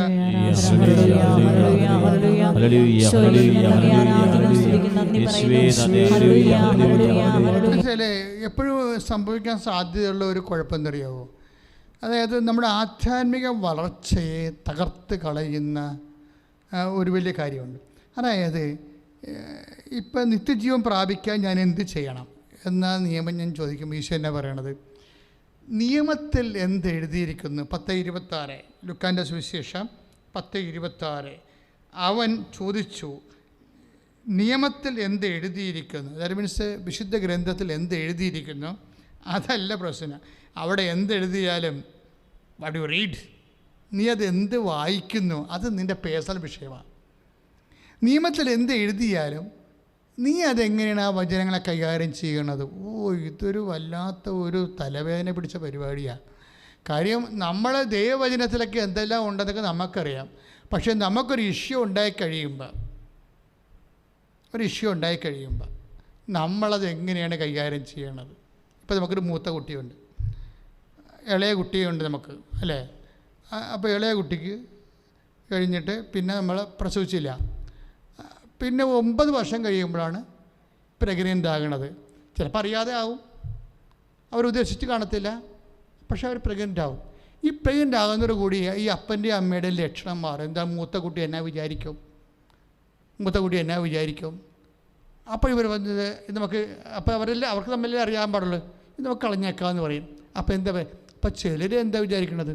മൂത്ത കുട്ടിയാണ്, ആര് വിചാരിച്ചു എന്നാ കാര്യം, ദൈവത്തിൻ്റെ കുഞ്ഞല്ലേ, നമ്മൾ വളർത്തും, അടിപൊളിയായിട്ട് വളർത്തും, ആ മൂത്തോളെ കൊണ്ട് ഇതിനെ വളർത്തിക്കും നമ്മൾ. അപ്പോൾ ഇത് ഓരോ വിഷയം ആൾക്കാർ കൈകാര്യം ചെയ്യുന്ന രീതി കണ്ടില്ലേ? അപ്പോൾ നിയമത്തിൽ എന്ത് എഴുതിയിരിക്കുന്നു? ചില ആൾക്കാർ പറയും, നീ അതെങ്ങനെ വായിക്കുന്നു? കർത്താവിൻ്റെ വചനത്തിൽ എന്ത് എഴുതിയാലും ഓരോ അവന്മാർ വായിക്കണത് അവനവൻ്റെയൊക്കെ സ്വന്തം രീതി അനുസരിച്ചാണ്. അതാണ് വിഷയം. നിയമത്തിൽ എഴുതിയിരിക്കണമല്ല പ്രശ്നം.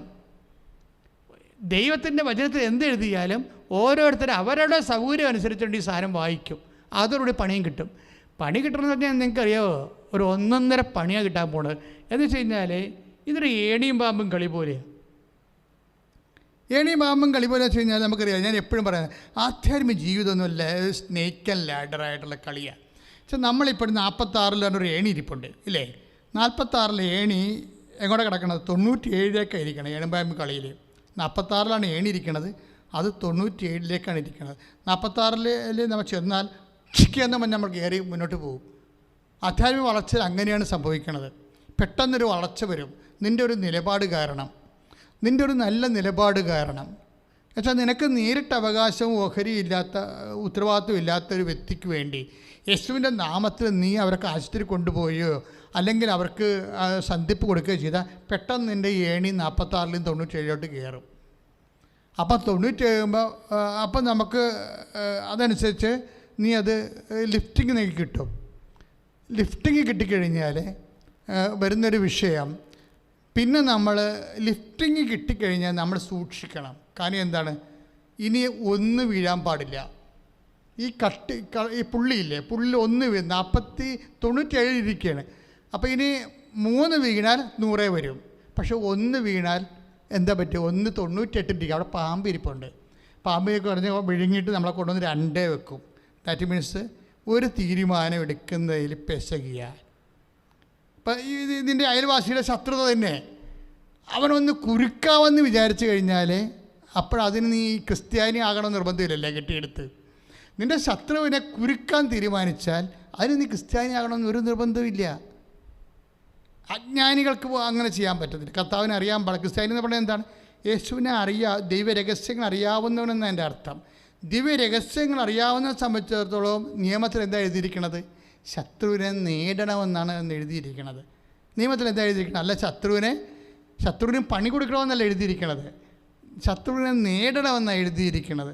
അപ്പോഴാ ഒന്ന് വീണോടുകൂടി നീ നേരെ കറങ്ങിത്തിരിഞ്ഞ് പാമ്പ് നിന്നെ 98 വിഴുങ്ങുന്നു. എടുത്ത തീരുമാനത്തിൻ്റെ ഇതിനകത്ത് വരുന്ന പെശക 98 നേരെ വന്ന് 2 സ്വാഹ, തീർന്ന പരിപാടി.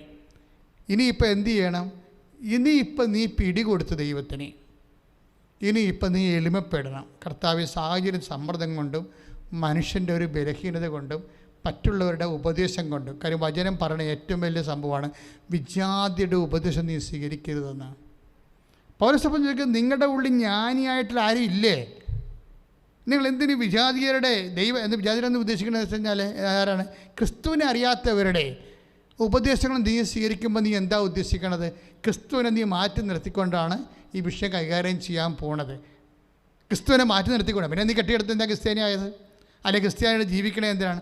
ഇതുകൊണ്ടാണ് ഈശോ പറഞ്ഞത് നീ എപ്പോഴും ഇതിനെ ബൈൻഡ് ചെയ്ത് പോകണം. എന്താണ്? പ്രലോഭനത്തിൽ ഉൾപ്പെടുത്തരുത്. പിന്നെ എന്ത് ചെയ്യണം? തിന്മയിൽ നിന്ന് രക്ഷിക്കണമേ. ഇത് നമ്മൾ ചെല്ലാറില്ലെന്ന് ചോദിച്ചാൽ ചെല്ലാറുണ്ട്, പക്ഷേ നമ്മളവിടെ ഉണ്ടാവത്തില്ല. അതാണ് പ്രശ്നം. ദ പ്രസൻസ് ഓഫ് ദി റിസൈറ്റർ പ്രധാനപ്പെട്ട വിഷയമാണ്. നമ്മളിത് ചെല്ലാറുണ്ട്, ചെല്ലാത്ത ആൾക്കാരുണ്ട്. സ്വർഗസ്വനായ പിതാവ് എപ്പോഴും ചെല്ലണമല്ലേ? ചെല്ലും, പക്ഷേ വിൽ നോട്ട് ബി ദെയർ. നമ്മളവിടെ ഉണ്ടാവത്തില്ല. എന്താ കാര്യം? സ്വർഗസ്വനായ പിതാവ് ചെല്ലുമ്പോൾ എന്താണ് ചെല്ലണം നമുക്കറിയത്തില്ല, എന്തിനാണ് ചെല്ലണമെന്ന് അറിയാൻ പാടില്ല. പണ്ടുപോലെ പഠിച്ചു വെച്ച സാധനങ്ങൾ ഇന്നെ അറിയാതെ 1 × 1 2 2 × 2 4 എന്ന് പറഞ്ഞാൽ നമ്മളിങ്ങനെ പട്ടിക ക്രിസ്ത്യാനിയാണിത്. പട്ടിക ജാതി എന്ന് പറയത്തില്ല, അങ്ങനെ പറഞ്ഞാൽ ജയിലിൽ വരെ പോകാൻ സാധ്യതയുണ്ട്. പക്ഷേ പട്ടിക ക്രിസ്ത്യാനിയുണ്ട്. അതെന്ന് വെച്ച് കഴിഞ്ഞാൽ ഈ പട്ടിക പോലെ പ്രാർത്ഥിച്ചിട്ട് അയാൾ അവിടെ ഇല്ല. അതാണ് പ്രശ്നം. അയാൾ പ്രാർത്ഥിക്കുന്നുണ്ട്, he's not present there, he's not knowing about it. എന്നുവെച്ചാൽ എന്താ പ്രാർത്ഥിക്കണത്? ഞങ്ങളെ പ്രലോഭനത്തിൽ ഉൾപ്പെടുത്തരുത്. കാര്യം നീ ഞങ്ങളിൽ നിന്ന് ഇറങ്ങിപ്പോകുന്ന രീതിയിലുള്ള അവസ്ഥകളിൽ ഒരു രീതിയിലുള്ള അവസ്ഥകളിൽ ഞങ്ങളെ കൊണ്ട് എത്തിക്കരുത്. എന്തുകൊണ്ടാണ് അങ്ങനെ എത്തിപ്പോണത്? ദൈവത്തെ അറിയാൻ പാടില്ലാത്തവർ നിങ്ങളുടെ കൂടെ നടക്കുന്നത് കൊണ്ടാണ്. നമ്മളെപ്പോഴും നമ്മുടെ കോളേജിലായാലും ശരി, നിങ്ങളുടെ ആശുപത്രിയിലായാലും ശരി, സ്കൂളിലായാലും ശരി, നിങ്ങളുടെ കൂട്ടുകാരാണെന്ന് നോക്കണം. ചിലപ്പോൾ 2-3 ആഘോഷം കഴിഞ്ഞിട്ട് ഒരു കുഴപ്പമില്ലാതെ ഈ കഴുകൻ ഉള്ള ശവം മുഴുവൻ തിന്നിട്ട് പൗഡർ ഇട്ട് കുളിച്ച് നടക്കുന്ന കഴുകന്മാരില്ലേ, അതുപോലെയുള്ള വ്യക്തിയായിരിക്കും നിൻ്റെ കൂട്ട്. അതോടുകൂടി അവൾ പറയണതെല്ലാം നിനക്ക് വേദപ്രമാണമായിട്ട് ക്രമേണ നീ കർത്താവിൽ നകന്നു പോകും. എന്താ കാര്യം? നിൻ്റെ കൂടെയുള്ളത് ദൈവവചനത്തിന് വിരുദ്ധമായിട്ട് ജീവിക്കുന്ന പൈശാചിക സാന്നിധ്യമുള്ള സാക്ഷ്യത്തിൻ്റെ ആളാണ്. അതുകൊണ്ട് നീ ആരുടെ കൂടെയാണ് സഞ്ചരിക്കുന്നത്, ആരാണ് നിൻ്റെ കൂട്ടെന്ന് നീ മനസ്സിലാക്കണം. ഒരു കാര്യമുള്ളത് നീ മനസ്സിലാക്കേണ്ടത്, ഏത് കൂട്ട് എങ്ങനെ ഉണ്ടാക്കിയാലും. ഞാൻ ഇടക്കിടക്ക് സിമിത്തേരി പോണ ആളാണ്. ഇടവകയിരിക്കുമ്പോഴൊക്കെ രാത്രി 1 മണിക്കൊക്കെ സിമിത്തേരി പോകും, നിലാവുള്ള ദിവസം. കാര്യം സിമിത്തേരി പോലെ ഒരു സർവകലാശാല വേറെ നമ്മുടെ ജീവിതത്തിൽ ഈ ഭൂമിയിലില്ല. ഒരു ധ്യാനകേന്ദ്രമാണ് സിമിത്തേരി എന്ന് പറയുന്നത്. നമുക്ക് അവിടെ ചെല്ലുമ്പോൾ എല്ലാം മനസ്സിലാകും. നമ്മുടെ ടെൻഷൻ എല്ലാം മാറും. നമ്മുടെ എന്തെങ്കിലും മത്സരങ്ങളുണ്ടെങ്കിൽ അത് മാറും. ആവശ്യമില്ലാത്ത കാര്യങ്ങൾക്ക് ഓവർ വ്യഗ്രത ഉണ്ടെങ്കിൽ മാറും. കാര്യം എന്ത് വ്യഗ്രത എടുത്തെടുത്താലും അവസാനം ഇവിടെ വന്ന് വീഴും. എന്താ വ്യത്യാസം വരണത്? ഒരു 5-10 റീത്ത് കൂടുതൽ കിട്ടും, അത്രയേ ഉള്ളൂ. മനുഷ്യർ തമ്മിലുള്ള വ്യത്യാസം എന്താണെന്ന് ചോദിച്ചു കഴിഞ്ഞാൽ, ഒരു 10 റീത്ത് നീ കുറച്ച് ആൾക്കാരുമായിട്ട് ബന്ധമുള്ളതാണെങ്കിൽ ഈ റീത്ത് തന്നവന്മാർക്കൊന്നും നിന്നോട് അത്ര താല്പര്യമൊന്നുമില്ല. പക്ഷേ റീത്ത് എണ്ണണ ആൾക്കാരുണ്ടല്ലോ വീട്ടിലെ, റീത്ത് എണ്ണി നോക്കൂ, ഏതെല്ലാം പേര് റീത്ത് വെച്ചിട്ടുണ്ടെന്ന് നോക്കൂ. അതുകൊണ്ട് അങ്ങനെയുള്ള ആൾക്കാരുടെ വായിൽ പുട്ടടിക്കാൻ വേണ്ടിയാണ് റീത്ത് ഉളന്ന് വെക്കണത്. എല്ലാവരും അല്ല, കുറേ ആൾക്കാർ. എന്നിട്ട് റീത്തിന് എന്താ സംഭവിക്കുന്നത്? നമ്മൾ കുഴിയാഴ്ചക്ക് വേണ്ടി ഞങ്ങൾ ഓഫീസ് അനാഥാ ചെല്ലാൻ വേണ്ടി ചെല്ലുമ്പോൾ ഞാൻ പറയും, കപ്പനെ അത് അഴുകിയില്ല, പൂവൊക്കെ അഴുകിയില്ല, എടുത്തുകൊണ്ട് തെമ്മാടിക്കുഴി കളയെന്ന് പറയും. അത്രയേ ഉള്ളൂ സാധനം. നീ വലിയ ആനക്കാരോട് കൊണ്ടുനടന്ന ബന്ധങ്ങളൊക്കെ തെമ്മാടിക്കുഴിയിലായിട്ട് പാഴ്സലായിട്ട് പോണ കാണാൻ പറ്റും. ഇതെല്ലാം നീ ദൈവത്തെ മറന്നുണ്ടാക്കിയ മുതലാണ്. ഇത്തരം മുതലും കൊണ്ട് നടക്കുമ്പോഴേ കർത്താവിനെ മിസ് ചെയ്യാൻ സാധ്യതയുണ്ട്. ശ്രദ്ധിക്കട്ടെ.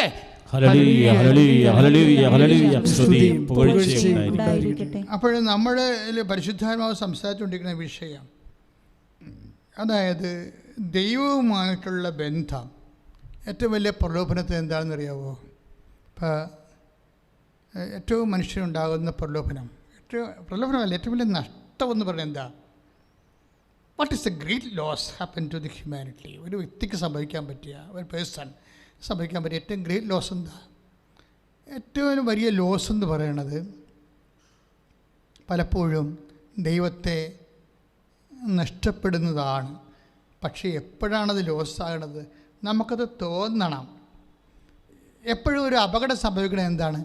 ദൈവത്തെ നഷ്ടപ്പെട്ടാൽ അതറിയാത്ത ഒരവസ്ഥ വരും. അതാണ് ഏറ്റവും വലിയൊരു മനുഷ്യൻ്റെ ദുരന്തം. ദൈവത്തെ നഷ്ടപ്പെട്ടു, പക്ഷെ നമുക്ക് അറിയത്തില്ല. നഷ്ടപ്പെട്ട കാര്യം അറിയത്തില്ല. ആദ്യകാലങ്ങൾക്ക് അറിയും, പിന്നെ അറിയത്തില്ല. അറിയത്തില്ല എന്ന് പറഞ്ഞു കഴിഞ്ഞാൽ അത് വേറൊരു ലെവലാണ്. അത് വേറൊരു ലെവലാണെന്ന് വെച്ച് കഴിഞ്ഞാൽ, ഇപ്പോൾ ഉദാഹരണത്തിന് ഒരു ക്രൈസിസ്, ഒരു ഹെവി ഡ്യൂട്ടി വിഷയം വരുമ്പോഴാണ് നീ പഠിക്കാൻ പോണത്. നിന്നെ ദൈവത്തിന് തിരിച്ചെടുക്കണമെന്നുണ്ടെങ്കിൽ ദൈവം നിനക്കൊരു ഹെവി ഡ്യൂട്ടി വിഷയം തരും. ഇപ്പോൾ കഴിഞ്ഞ ദിവസങ്ങളിലെ ഒരു സാക്ഷ്യം ഉണ്ടായിരുന്നു ഇവിടെ. Hallelujah hallelujah hallelujah. കരങ്ങൾ ഉയർത്തിക്കൊണ്ട് സ്തുതിക്കട്ടെ. Hallelujah hallelujah. കർത്താവേ, ഞങ്ങളങ്ങേ സ്തുതിച്ച് പ്രാർത്ഥിക്കുന്നു. കർത്താവേ, ഞങ്ങൾ ഹല്ലേലൂയ ഹല്ലേലൂയ ഹല്ലേലൂയ. അവരുടെ പേര് ട്രീസയാണ് മറ്റൊരുന്നാവുന്നതാണ്.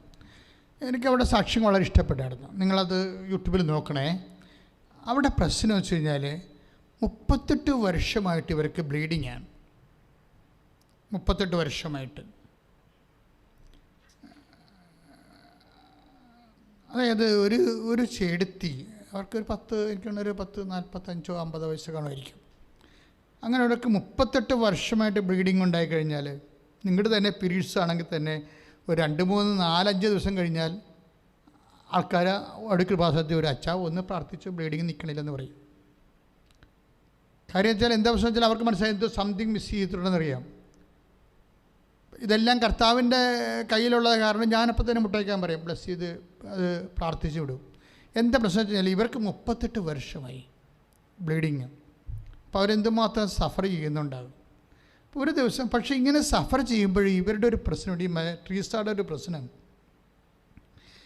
ബ്ലീഡിങ്ങും കാര്യങ്ങളൊക്കെ പോകുന്നുണ്ടെങ്കിൽ അതിൻ്റെ വേദനയൊക്കെ ഉണ്ട്, അടിവയറ്റിലൊക്കെ വേദനയുണ്ട്, പെരിപ്പുണ്ട്, പൊക്കച്ചിലുണ്ട്, പലതരത്തിലുള്ള വിഷമങ്ങളുണ്ടെങ്കിലും ഇതൊന്നും ഇവരുടെ ആധ്യാത്മികതയെ ബാധിക്കണില്ല.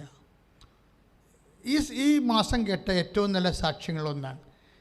കാര്യം നിങ്ങൾക്കറിയാമല്ലോ, അതായത് അടിവയറ്റ് വേദനയും ചുരിച്ചിലും പുകച്ചിലും ഒക്കെ ഉണ്ടെങ്കിലും ഇതൊന്നും ഇവരുടെ പ്രാർത്ഥനാ ജീവിതത്തെ ബാധിക്കണില്ല. കാര്യം എന്താണ്? ഇവർ ഡെയിലി കമ്മ്യൂണിക്കൻ്റാണ്. അതായത് എല്ലാ ദിവസവും ദേവാലയത്തിൽ പോകും. അപ്പോൾ അവർ സാക്ഷ്യം പറയണേ, ഇടയ്ക്ക് എനിക്ക് വേദന അടിവയറ്റിങ്ങനെ ചുഴന്ന് കുത്തണ കറക്കിത്തിരിക്കണ വേദന വരും. അപ്പോഴും ഞാൻ പതുക്കെ നടന്ന് കർത്താവിൻ്റെ അടുത്ത് പോകും. അത് കേൾക്കണം ആ സാക്ഷ്യം.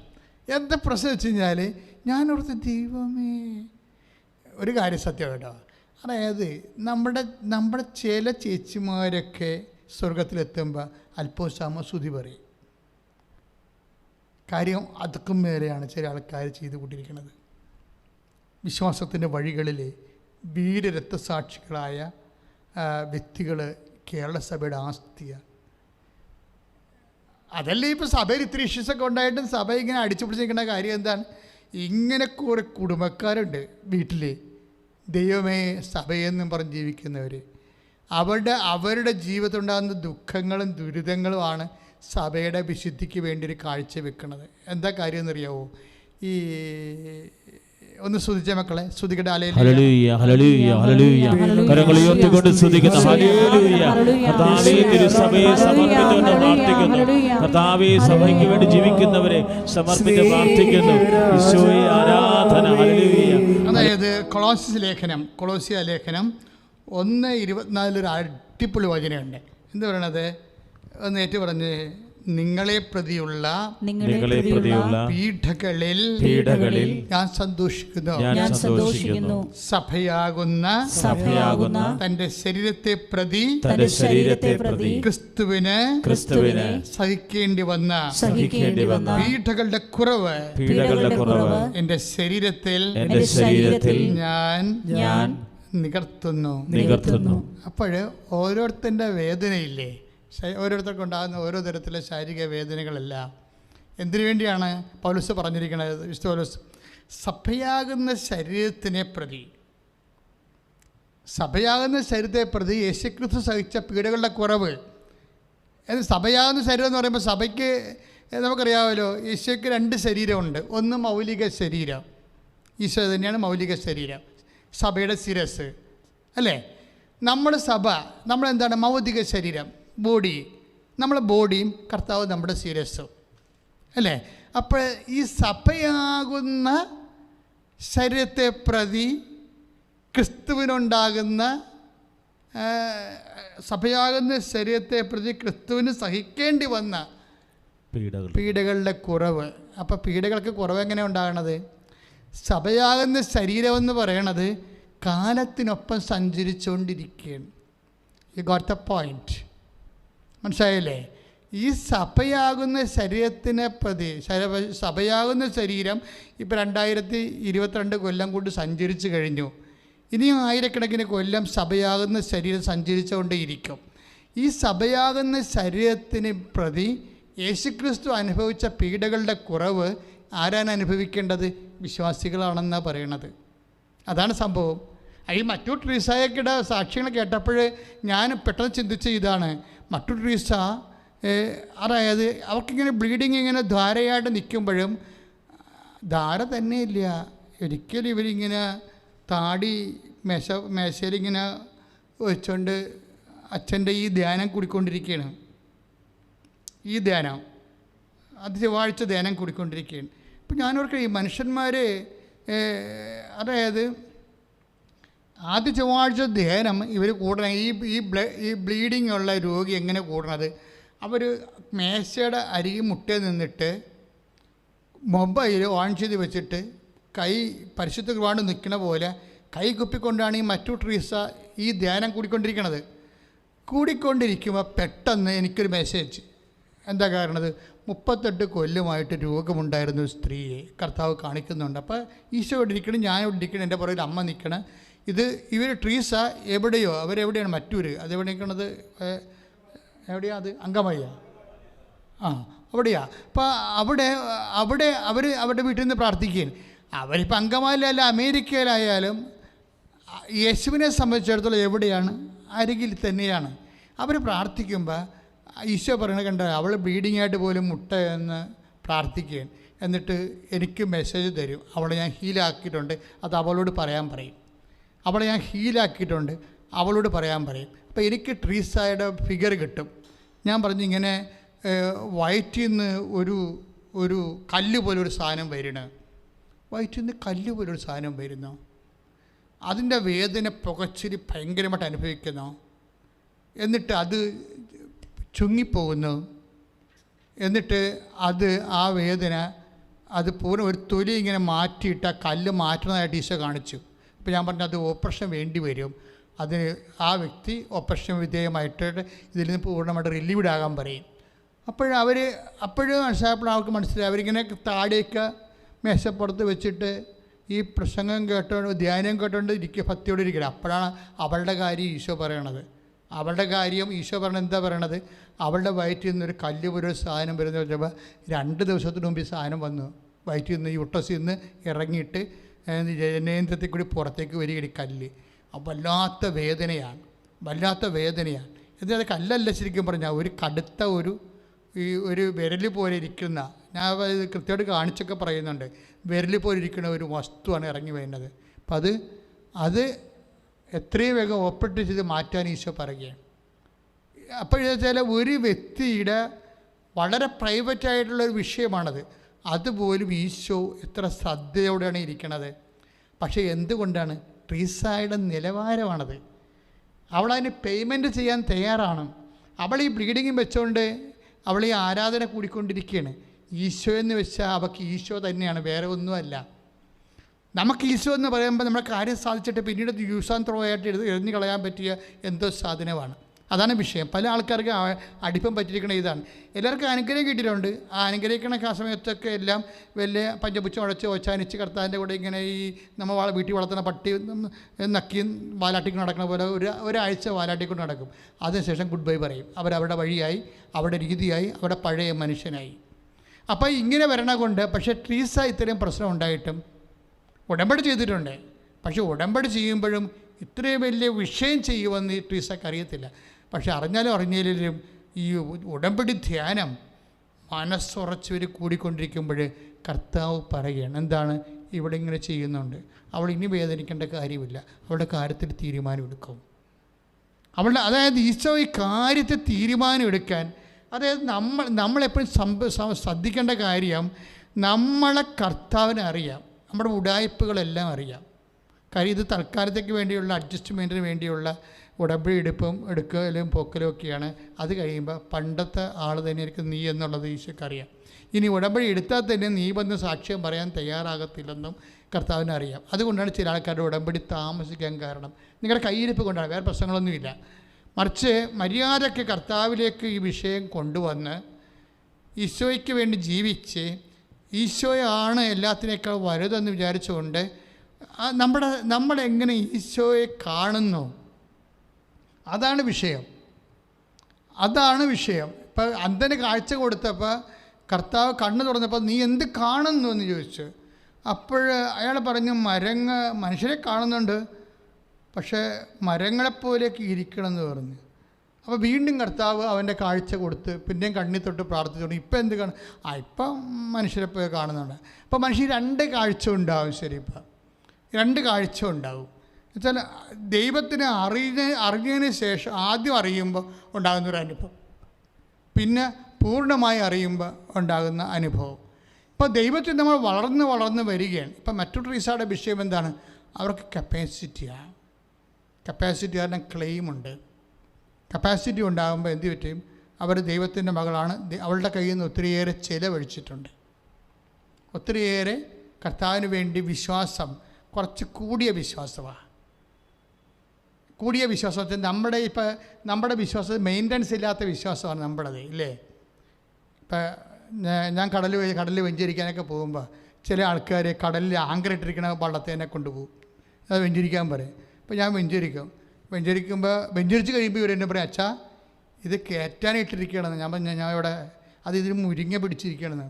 കുറേ നാൾ കായലിൽ കിടന്ന് കഴിയുമ്പോൾ മുരിങ്ങയെന്ന് പറഞ്ഞൊരു തരം പുഴുവുണ്ട്, കക്കായൊക്കെ പിടിച്ചിരിക്കും. അത് വള്ളത്തിന് ദൂരം ഉണ്ടാക്കും. അപ്പോൾ അതുപോലെ തന്നെയായിരിക്കും നമ്മുടെ ആധ്യാത്മിക ജീവിതം മുരിങ്ങ പിടിച്ചതായിരിക്കും. അത് പറിച്ചു കഴിയുമ്പോൾ ഒരു ദൂരം ഉണ്ടാവും അവിടെ. ഇതാണ് വിഷയം വേണ്ടത്. അതല്ലാതെ എപ്പോഴും മെയിൻറ്റെയിൻ ചെയ്ത് പോകുകയാണെങ്കിൽ പ്രശ്നമൊന്നുമില്ല.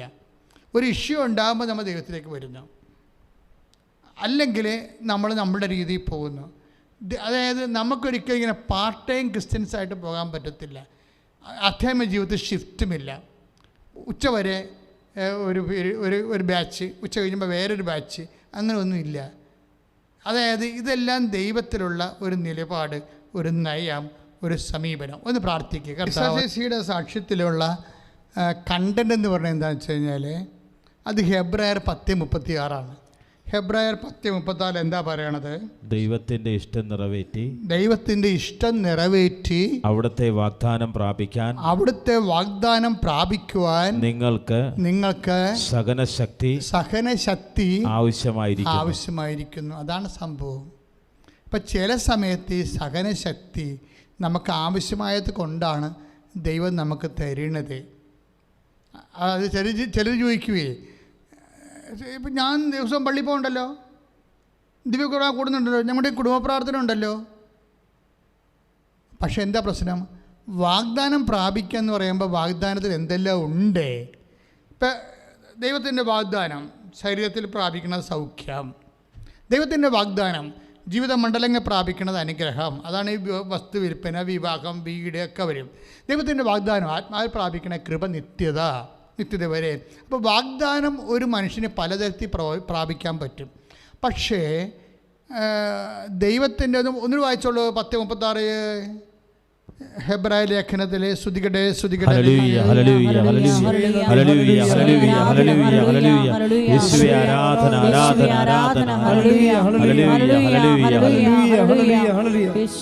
ദൈവത്തിന്റെ ഇഷ്ടം നിറവേറ്റി അവിടുത്തെ വാഗ്ദാനം പ്രാപിക്കാൻ നിങ്ങൾക്ക് സഹനശക്തി ആവശ്യമായിരിക്കുന്നു.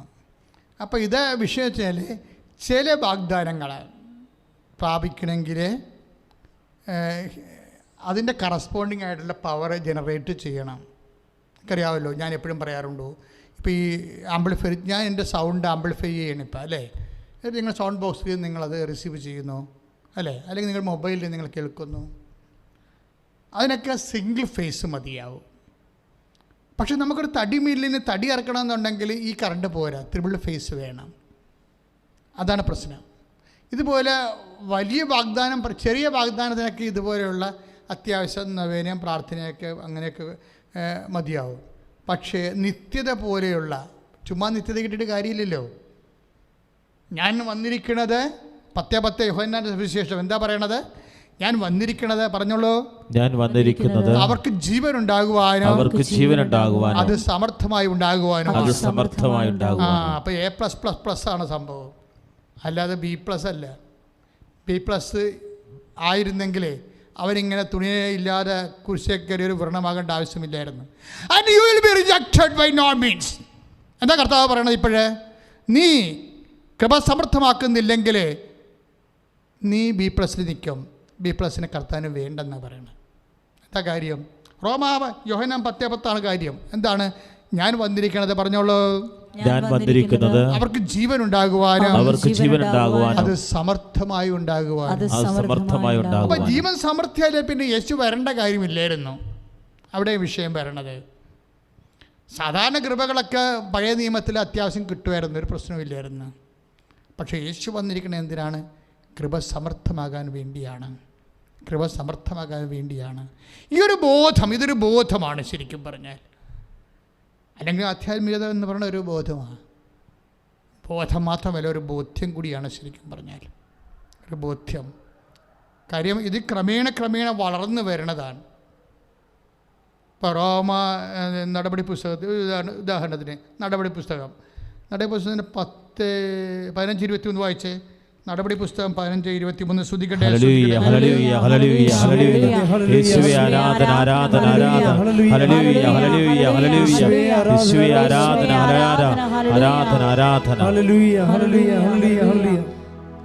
നടപടി പുസ്തകം 15:23 വായിച്ചോളൂ.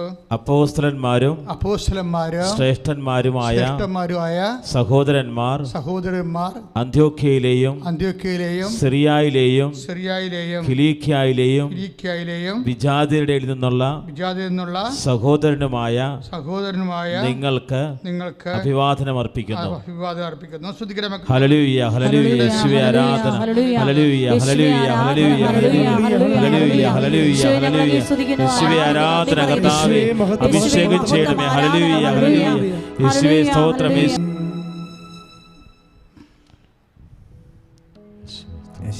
റോമാലേഖനം 4:21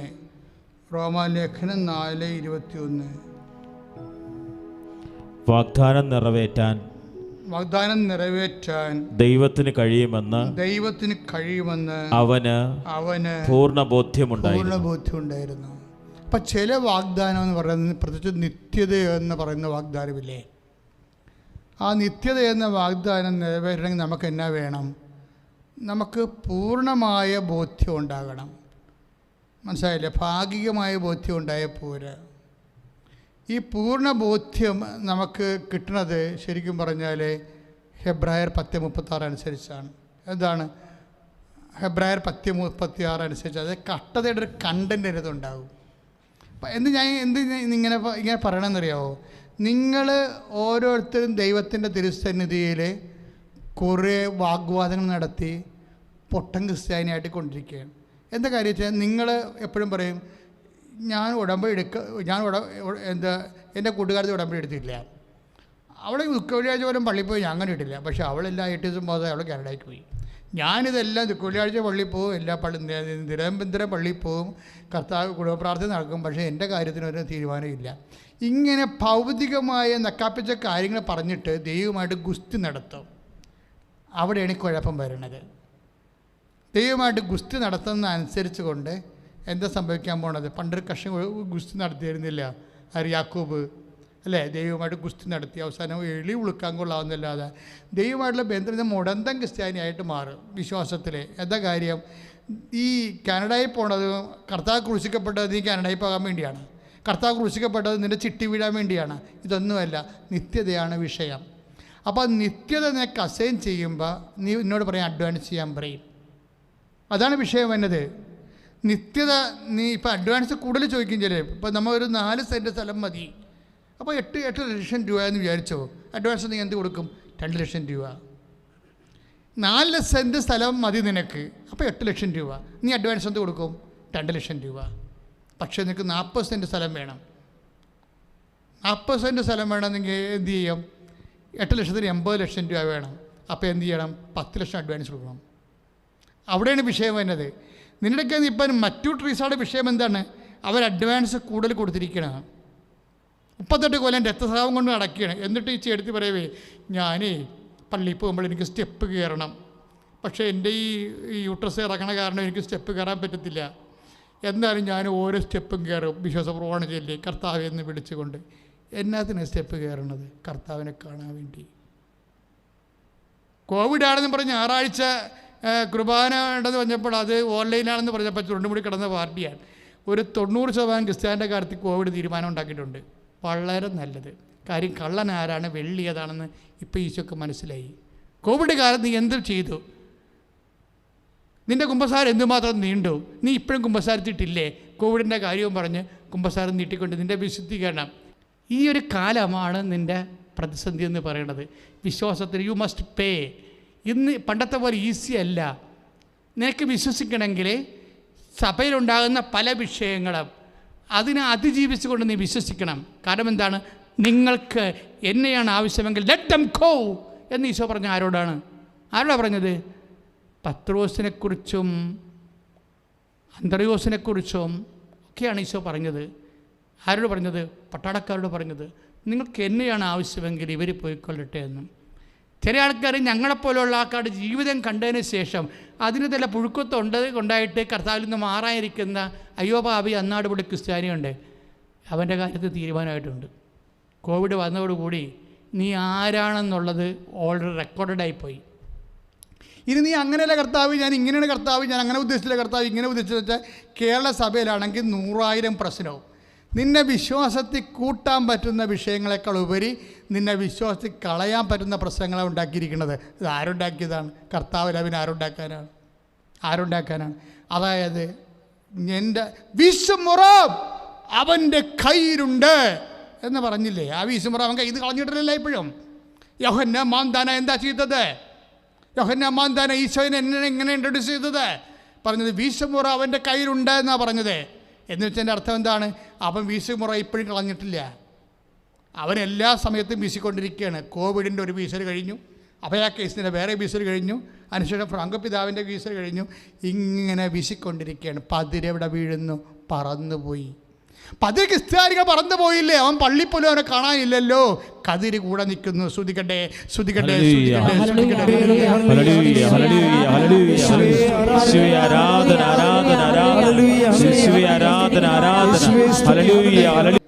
പൗലോസ് അപ്പോസ്തലൻ്റെ ഒരു ബോധ്യമാണത്. എന്താണ്? കൊറിന്ത്യരോട് പറയുകയാണ്, എനിക്കിപ്പോഴേ ഇവിടെ പ്രവർത്തിക്കാൻ വലിയ സാധ്യതയൊന്നുമില്ല എന്ന് പറയും ഇല്ലേ? ഇതൊരു പ്രധാനപ്പെട്ട വിഷയമാണ്. ഇതൊരു ബോധമാണ്. ക്രിസ്ത്യാനിറ്റി എന്ന് പറയുന്നതും വിശ്വാസം എന്ന് പറയുന്നതും ബോധവും ബോധ്യത്തിൻ്റെയും വളർച്ചയാണ്. നിനക്കിപ്പം 45 വയസ്സുണ്ടെങ്കിൽ 45 വയസ്സിൻ്റെ ഒരു വളർച്ച കാണിക്കണം.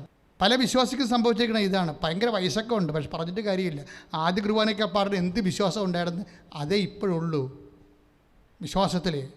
ഇത് ഒരു വളർച്ചയാണ് ശരിക്കും. കർത്താവ് നമ്മൾ വളരാൻ വേണ്ടി ഇങ്ങനെ ഓരോ സംഭവം. കോവിഡ് കഴിയുമ്പോൾ വേറൊരു സാധനം വരും.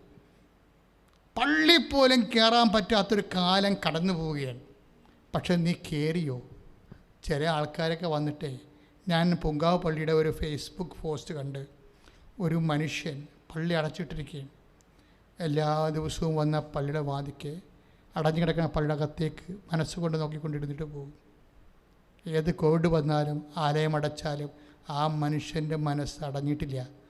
അവൻ കർത്താവിൻ്റെ മുമ്പിൽ തന്നെയുണ്ട്. ഇങ്ങനെയുള്ള വാതിലടക്കലായിട്ടുള്ള കാലം വാതിലടക്കുകയും അടക്കുമ്പോഴൊക്കെ ഇത് എന്താ ചെയ്യുക? ആരെയാണ് ഇത് ലക്ഷ്യം വെക്കണത്? പതിരേതാണ്, കതിരേതാണ്? പ്രഭോ അങ്ങ് നല്ല വിത്തല്ലേ വിതച്ചത്, പിന്നെ കളകൾ എങ്ങനെ ഉണ്ടായി? ഞങ്ങൾ കളകൾ പറിച്ച് കളയട്ടെ എന്ന് ചോദിക്കുമ്പോൾ പറയും, നിൽക്കട്ടെ. എവിടെയാണ്?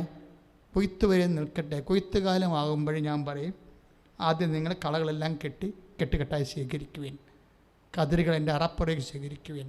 ഇപ്പം കതിരും പതിരും കളയും വിളയും എപ്പോഴും വിഷയമാണ്. അതുകൊണ്ട് കോവിഡ് കഴിയുമ്പോൾ വേറൊരു അസുഖം വരും, അല്ലെങ്കിൽ സഭയിലൊരു പാഷാണ്ഡത വരും, അല്ലെങ്കിൽ സ്കാനിങ് വരും, ഒരു സ്കാം വരും. ഇങ്ങനെയൊക്കെ ഓരോ സംഭവത്തിലൂടെ ഉണ്ടാകുന്ന വിഷമുറങ്ങളിലൂടെ ഈ മനുഷ്യൻ ദൈവത്തിനുള്ളവനാണെങ്കിൽ മോശ മലമുകളിൽ നിന്ന് ഇറങ്ങി വരുന്ന ഒരു കാലമുണ്ട്. 40 ദിവസത്തെ ആബ്സെൻസിന് ശേഷം 40 ദിവസമാണ് മോശ ഭൂമിയിലില്ലാഞ്ഞത്. സീനായ് മലമുകളിലായിരുന്നത്, കർത്താവിൻ്റെ കൂടെയായിരുന്നത്. ഇറങ്ങി വരുമ്പോൾ എന്ത് പറ്റി? മോശസ് ഏറ്റവും വിശ്വസിച്ചിരുന്നവനാണ് അഹറോൻ, പുരോഹിത ശ്രേഷ്ഠൻ അഹറോൻ. എല്ലാവരും കൂടി അഹറോനെ പൊതിഞ്ഞിട്ട് പറയും, ഞങ്ങൾക്ക് കാളക്കൂട്ടി ഉണ്ടാക്കി തരാൻ പറയും. അപ്പം അഹ്റോൻ ഇവിടേക്ക് സ്വർണ്ണം വാങ്ങിച്ചിട്ട് കാളക്കൂട്ടി ഉണ്ടാക്കും. അപ്പോൾ മോസസ് ഇതാണ് കാണുന്നത്. അപ്പം മോസസ് അവർ തുള്ളാത്തതൊന്നുമല്ല പ്രശ്നം. മോസസ് പറയുന്നത് വാക്കുണ്ട്, നിൻ്റെ കർത്താവ് ദൈവം ഞാനാകുന്നു. ദൈവത്തെ കർത്താവെന്ന് വിചാരിക്കുന്നവനും വിശ്വസിക്കുന്നവനും മാറി നിൽക്കാൻ പറയും. എന്തിനാ കാര്യം? അത് പേറ്റലാണ്. ഒരു കോവിഡ് വരുമ്പോൾ കർത്താവിനുള്ളവർ മാറി നിൽക്കാൻ പറയുകയാണ്. നിൻ്റെ കുടുംബത്തിൽ സാമ്പത്തിക തകർച്ച വരുമ്പോൾ ദൈവത്തിനുള്ളത് മാറി നിൽക്കാൻ പറയുകയാണ്. അപ്പം നീ ഇത്രയും നാൾ കാണിച്ചു കൂട്ടിയ കാര്യങ്ങളല്ല. കാര്യം എന്താ? ഒരു ഇഷ്യൂവിനെ താങ്ങാൻ അതൊന്നും പറ്റണില്ല. എൻ്റെ ദൈവത്തിലെ നീ വേദനിക്കാനോ വിഷമിക്കാനോ എന്നല്ല ഞാൻ പറയണത്. തെറ്റുണ്ടെങ്കിൽ നീ ദാവീദിനെ പോലെ പറയാനുള്ള ചങ്കൂറ്റം ഉണ്ടാകണം. എന്താ കാര്യം? തെറ്റിപ്പോയി, പക്ഷേ അങ്ങയുടെ തിരുസന്നിധി നിന്നെ തള്ളിക്കളയരുത്. ദാവീദ് എന്തെല്ലാമാണ് പറഞ്ഞ ഏറ്റവും വലിയ കാര്യം എന്താണ്? പരിഭാവനെ എന്നിൽ നിന്ന് എടുത്ത് കളയരുത്. ഏറ്റവും വലിയ ഒരു കാലത്ത് ദൈവം എന്തുമാത്രം സ്നേഹിച്ചൊരു മനുഷ്യനാണ്. പക്ഷേ അബദ്ധങ്ങൾ പറ്റി. സാഹചര്യം വന്നപ്പോൾ റീഡ് ചെയ്യാൻ പറ്റിയില്ല. സാഹചര്യം വന്നപ്പോഴേ റീഡ് ചെയ്യാൻ പറ്റിയില്ല, അബദ്ധത്തിൽ വീണു. പക്ഷെ ദാവീദ് പറഞ്ഞു എന്താണെന്ന് വെച്ചാൽ, എനിക്ക് തെറ്റുപറ്റി, പക്ഷേ എന്നെ തള്ളിക്കളയരുത്.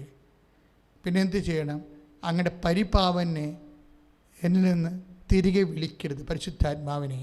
ഒരു പക്ഷേ എൻ്റെ ദൈവത്തിലെ എൻ്റെ ധ്യാനം ഈ ശുശ്രൂഷ കേൾക്കുമ്പോഴേ നിൻ്റെ മനസ്സിൽ അങ്ങനെ ഒരു കാലം ഉണ്ടെന്ന് വിചാരിച്ചോ, നീ ഇത്രയും പറഞ്ഞാൽ മതി, കർത്താവെ അറിയാണ്ട് തെറ്റുപറ്റിപ്പോയി. ദാവീദിനെപ്പോലെ ഞാൻ കരഞ്ഞു പറയുന്നു, ഇനി എന്നിൽ നിന്ന് പരിശുദ്ധാത്മാവിനെ തിരിച്ചു വിളിക്കരുത്. അതുപോലെ തന്നെ കർത്താവെ, നീ എന്നിൽ നിന്ന്, നിൻ്റെ മുമ്പിൽ നിന്ന് എന്നെ തള്ളിക്കളയരുത്. പ്രാർത്ഥിക്കുക. കർത്താവായ ദൈവമേ, അങ്ങേ അറിഞ്ഞംഗീകരിച്ച് പറയേണ്ട കാലങ്ങളിൽ അത് ചെയ്യാൻ കഴിയാതെ പലപ്പോഴും ഞാൻ നിന്റെ വഴിയെ എന്റെ ബോധ്യങ്ങളുടെ വഴിയെ എന്റെ സഹപ്രവർത്തകരുടെയും എന്റെ പ്രസ്ഥാനങ്ങളുടെ വഴിയെ അങ്ങേ മറന്നു പോയിട്ടുണ്ട്. ദാവീദിനെ പോലെ കണ്ണീരോടെ പ്രാർത്ഥിക്കുന്നു. അങ്ങയുടെ തിരുസന്നിധി എന്നെ തള്ളിക്കളയരുത്, പരിശുദ്ധാത്മാവിനെ എടുത്ത് കളയരുത്. ശ്രദ്ധിക്കട്ടെ. പ്രിയമുള്ളവരെ, നമ്മളെ അഭിഷേകത്തിൻ്റെ നിറവിലെ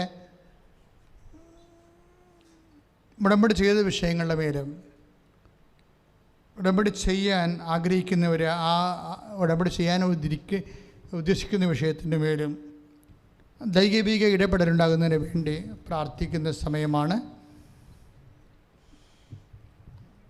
ഈ ആരാധന നിമിഷം അനേകം മക്കളെ കർത്താവ് നിങ്ങൾക്കിവിടെ വന്ന് സാക്ഷ്യം പറയാൻ പറ്റുന്ന രീതിയിൽ നിങ്ങളുടെ വേദനകളെയും ഭാരങ്ങളെയും രോഗങ്ങളെയും പരിശുദ്ധ അമ്മയുടെ മധ്യസ്ഥയിൽ ഇപ്പോൾ ഈശോ ഏറ്റെടുക്കാം. നിങ്ങൾ സന്തോഷത്തോടു കൂടി ആണ് ഇപ്പോഴേ കർത്താവിന് തിരുസന്നിധി ചെലവഴിക്കേണ്ടത്. അച്ഛന് വേണ്ടി നിങ്ങൾ പ്രാർത്ഥിക്കണം. എനിക്ക് നല്ല അഭിഷേകമുള്ള വചനങ്ങൾ കിട്ടാൻ വേണ്ടി പ്രാർത്ഥിക്കണം. അച്ഛന് ആരെയാണ് കർത്താവ് സ്പർശിക്കുന്നതിനെക്കുറിച്ചുള്ള കാഴ്ചപ്പാടിന് വേണ്ടി പ്രാർത്ഥിക്കണം. കടങ്ങളെ കയറി മുടിഞ്ഞവരും ഭാരമുള്ളവരും ജീവിതത്തിൽ എരിവെയിലത്ത് നിൽക്കുന്ന പോലെയുള്ള അനുഭവമുള്ളവരും ഒക്കെ കണ്ണീരോടെ പ്രാർത്ഥിക്കുന്ന സമയമാണ്. ഒരു മനുഷ്യനോട് ഞാൻ പറയുകയാണ്, അതായത് കർത്താവ് I will not disown you at any cost. ഞാൻ നിന്നെ ഒരു കാരണവശാലും നിന്നെ തള്ളിക്കളയത്തില്ല എന്ന് പറഞ്ഞ വചനത്തിൽ വേണം നിങ്ങൾ വിശ്വസിക്കാൻ. പ്രത്യേകിച്ച് ഹെബ്രായ ലേഖനം 13:5 അറ്റ് എനി കോസ്റ്റ് ഒരു കാരണവശാലും. ഒരു പക്ഷേ നിന്റെ പാസ്റ്റ് ലൈഫ് കർത്താവിൻ്റെ വിശുദ്ധിക്ക് നിരക്കാത്ത ജീവിതമായിരിക്കും. But don't mind about, don't bother about it. എന്താ കാര്യം? എന്താ? കർത്താവ് പറഞ്ഞൊരു ഒറ്റ വാക്കാണ്. എന്താണ്? മകളെ, കഴിഞ്ഞ കാലങ്ങളിൽ കുറേ കാര്യങ്ങളൊക്കെ സംഭവിച്ച് കാണും, പക്ഷേ ഐ ഡോണ്ട് മൈൻഡ് ഇറ്റ്. മേലിൽ നീ അത് ചെയ്യരുതെന്ന് മാത്രമേ ഈശോ പറഞ്ഞുള്ളൂ. അങ്ങനെ കർത്താവിൻ്റെ തിരുസഭയെ പട്ടാങ്ങിയായിട്ട് കട്ടായം പറയണം, കർത്താവെ, മേലിൽ ഞാൻ വിശുദ്ധിയോടെ ജീവിച്ചു കൊള്ളാം. അങ്ങയ്ക്ക് വേണ്ടി, അങ്ങയെ പ്രതി അങ്ങയ്ക്ക് വേണ്ടി ഞാൻ സാക്ഷ്യമായി ജീവിച്ചു കൊള്ളാം. പ്രാർത്ഥിക്കുക, കർത്താവേ, മേലിൽ ഞാൻ അങ്ങയ്ക്ക് വേണ്ടി ജീവിച്ചു കൊള്ളാം. കർത്താവേ, കർത്താവേ, അപസ്മാര രോഗിയുടെ പിതാവിനെ പോലെ ഞാൻ പ്രാർത്ഥിക്കുന്നു. കർത്താവേ, 9:22 മർക്കോസിന്റെ സുവിശേഷം അനുസരിച്ച് ഞാൻ പ്രാർത്ഥിക്കുന്നു. കർത്താവേ, എന്റെ അവിശ്വാസം പരിഹരിച്ച് എന്നെ സഹായിക്കണം. എന്റെ കർത്താവേ, എന്റെ അവിശ്വാസം പരിഹരിച്ച് എന്നെ സഹായിക്കണം. കർത്താവേ, നിന്റെ വിശുദ്ധമായ തിരുമുറുവാർന്ന വലത്തുകരം ഇപ്പോൾ പ്രാർത്ഥിക്കുന്ന എല്ലാ മക്കളുടെ മേലും പതിക്കട്ടെ എന്ന് പ്രാർത്ഥിക്കുന്നു. കർത്താവേ, നിന്റെ ആണിപ്പെടുതാർന്ന അത്ഭുതകരം ശരീരം പൊള്ളുന്നവരിലെ, അസ്ഥി പൊള്ളുന്നവരിലെ, രോഗികളിലെ, കരൾ രോഗികളിലെ, കർത്താവേ, ഹൃദയ നൊമ്പരം അനുഭവിക്കുന്നവരിലെ, ഹൃദയത്തിൽ ബ്ലോക്ക് ഉള്ളവരിലെ, തൈറോയ്ഡ് രോഗികളിലെ, ടോൺസിൽ രോഗികളിലെ, സ്പോണ്ടിലോസിസ് രോഗികളിലെ, തലച്ചോറിന് രോഗമുള്ളവരിലെ, കർത്താവിന്റെ വിശുദ്ധ രക്തം, കർത്താവിന്റെ വിശുദ്ധ രക്തം, കർത്താവിന്റെ വിശുദ്ധ രക്തം തളിക്കപ്പെടട്ടെ, തളിക്കപ്പെടട്ടെ. യേശുവിന്റെ നാമത്തിലെ മാരക രോഗങ്ങളെ ഈ നിമിഷം മാറിപ്പോകട്ടെ. ശ്രദ്ധിക്കട്ടെ.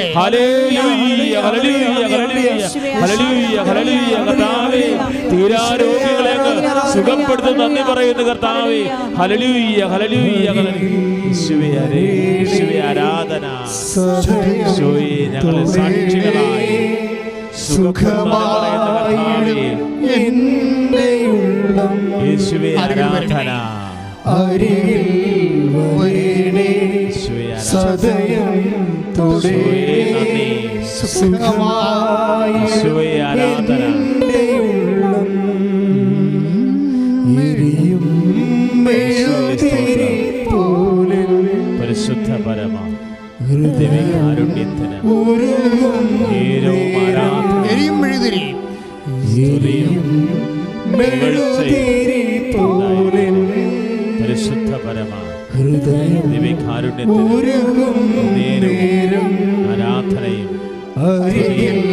ഉണ്ടായിരിക്കട്ടെ. ഞങ്ങളെ സുഖപ്പെടുന്ന നന്ദി പറയുന്നു. ഈശോയെ നന്ദി. അരികിൽ വരണമേ.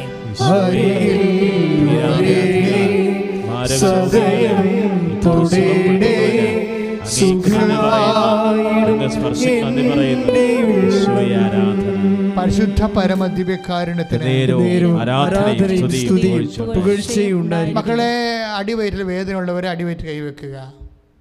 യൂട്രസിന് വേദനയുള്ളവരെ, യൂട്രസിൽ സിസ്റ്റ് ഉള്ളവരെ, ഗർഭാശയത്തിന് അതുപോലെ മിസ് പ്രഗ്നൻസി സംഭവിച്ചിട്ടുള്ളവരെ, അല്ലെങ്കിൽ ട്യൂബിൽ ഗർഭം ധരിച്ചിരിക്കുന്നവരെ, ഇതുവരെ മക്കളില്ലാത്തവരെ എല്ലാം അടിവയറ്റ് കൈവെക്കട്ടെ. ഈ ആരാധനയിൽ കർത്താവ് നിന്നെ സ്പർശിക്കാം. അതുപോലെ തന്നെ പിസ്റ്റുല രോഗികൾ, PCOD രോഗികൾ അടിവയറ്റ് കൈവച്ച് പ്രാർത്ഥിക്കട്ടെ.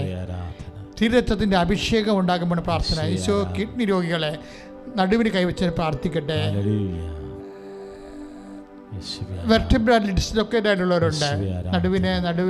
നടുവിലിന് ഡിസ്ലൊക്കേഷൻ സംഭവിച്ചവര്, അതിൻ്റെ കശേരികൾ തെറ്റിക്കിടക്കുന്നവര്, കൊടിയ വേദന അനുഭവിക്കുന്നവര്, കമന്നു കിടക്കാൻ പറ്റാത്തവര്, അവര് നടുവിനെ കൈവച്ചുകൊണ്ട് പ്രാർത്ഥിക്കട്ടെ. ശരീരത്തിൽ മുഴവുള്ളവരെ കർത്താവ് കാണിച്ചു തരുന്നുണ്ട്. കക്ഷത്തിന് താഴേക്ക് മുഴ വന്നിട്ട് നിൽക്കുന്നവരെ കർത്താവ് കാണിച്ചു തരുന്നുണ്ട്. അവരെല്ലാം കൈവച്ച് പ്രാർത്ഥിക്കട്ടെ. ശ്വാസകോശ രോഗികള്, ഹൃദയത്തിൻ്റെ രോഗികള്, പതിരയുടെ ശ്വാസകോശങ്ങളിൽ, പതിരയിൽ എപ്പോഴും സജ്ജലമായിരിക്കുന്നവരെ, എപ്പോഴും ശ്വാസതടസ്സമുള്ളവരെ, കർത്താവേ നിന്റെ വിശുദ്ധമായ രക്തത്താൽ ശ്വാസകോശ രോഗികളുടെ ശ്വാസകോശങ്ങളെ അങ്ങ് കഴുകണമെന്ന് പ്രാർത്ഥിക്കുന്നു കർത്താവേ. ഈശോ തൊണ്ടയെ സ്പർശിക്കണമെന്ന് പ്രാർത്ഥിക്കുന്നു കർത്താവേ. ശ്വാസകോശങ്ങളെ സ്പർശിക്കണമെന്ന് പ്രാർത്ഥിക്കുന്നു കർത്താവേ. ഹൃദയത്തെ സ്പർശിക്കണമെന്ന് പ്രാർത്ഥിക്കുന്നു കർത്താവേ. നടുവ് രോഗികളെ കർത്താവേ, കിഡ്നി രോഗികളെ കർത്താവേ, പാങ്ക്രിയാസിന്റെ അസുഖമുള്ളവരെ, ഷുഗർ രോഗികളെ യേശു ക്രിസ്തുവിന്റെ ഉന്നതമായ നാമത്തിൽ മാരക രോഗങ്ങൾ സൗഖ്യമാകട്ടെ. ശ്രദ്ധിക്കട്ടെ.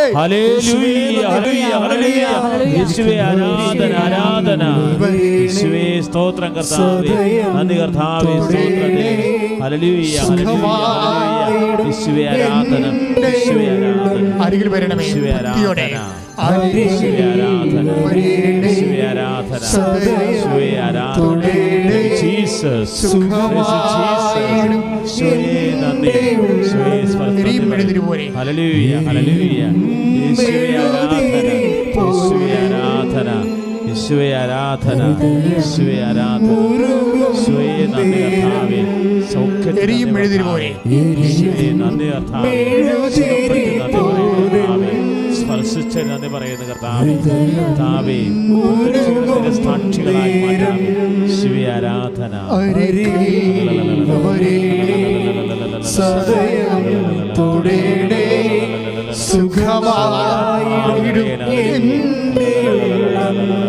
അരിൽ വരയണമേ.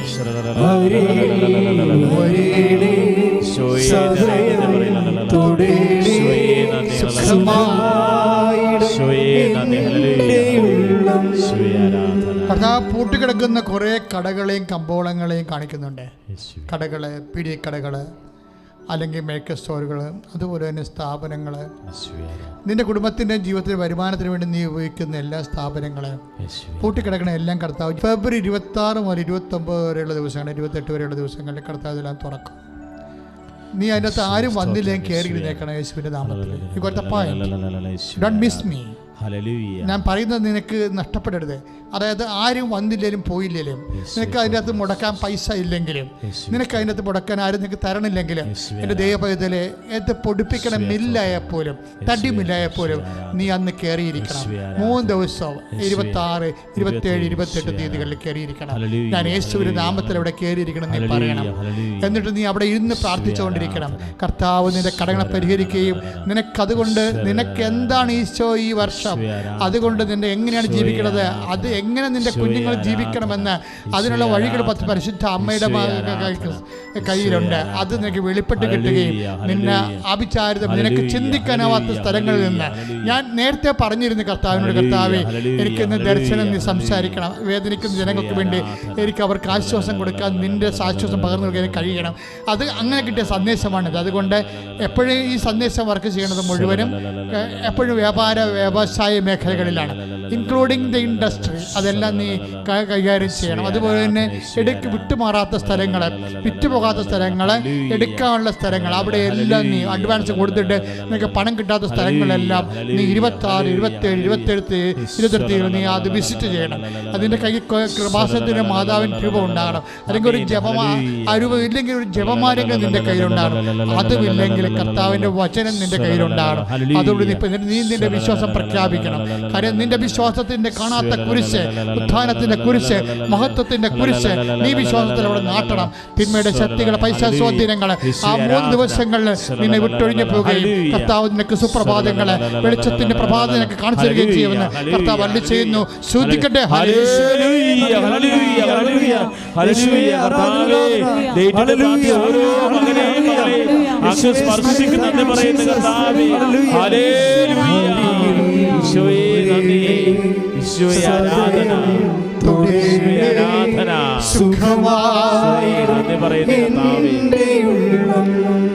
അരികിൽ വരണമേ. സാക്ഷികളാക്കി മാറ്റണം.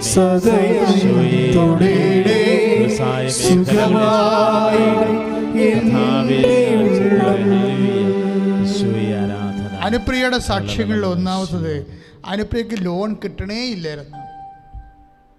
ലോൺ കിട്ടണേ ഇല്ലായിരുന്നു. പിന്നെ എന്താ ചെയ്തിരിക്കണത്? ഉടമ്പടി എടുത്തു കഴിഞ്ഞപ്പോൾ അമ്മ കിട്ടാത്ത സംഭവത്തിന് ഷോർട്ട് ടൈം ചെയ്തു. അതിന് പറയണ 3 മാസത്തെ പ്രോസസ്സിങ് വേണം, എനിക്ക് 1 ആഴ്ച കൊണ്ട് കാശ് കൈ കിട്ടിയെന്ന്. ഇതാണ് അമ്മ. അതായത് അതിന് പറയണ ഇതാണ്, 3 മാസത്തെ എനിക്ക് എന്നെ ആരും അടുപ്പിക്കുന്നേ ഇല്ലായിരുന്നു. എനിക്ക് അതിനെക്കുറിച്ച് സങ്കല്പിക്കാൻ പോലും പറ്റാത്ത രീതി എന്നെ എല്ലാവരും ഓടിക്കുകയായിരുന്നു ബാങ്കുകാർ. പക്ഷേ ഉടമ്പടി ചെയ്തപ്പോൾ അമ്മ കൂടെ വന്നു. പിന്നെ ഉടനെ പ്രോസസ്സിങ് ആയി, ഉടനെ സാങ്ഷനായി.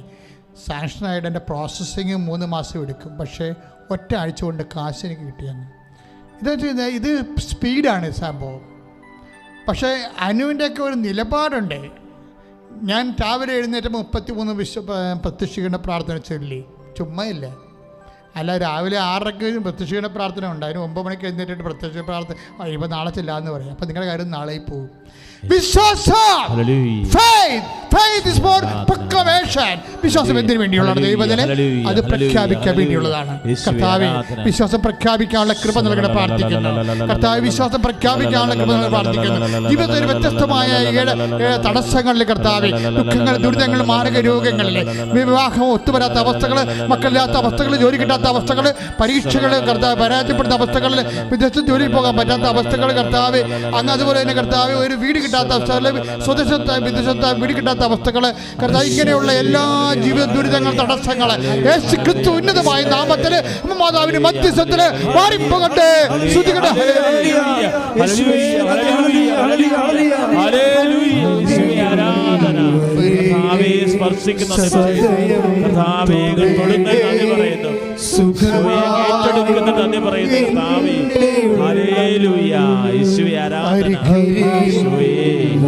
ഞങ്ങളെല്ലാം അങ്ങ് സ്പർശിക്കുന്നു പറയുന്നു.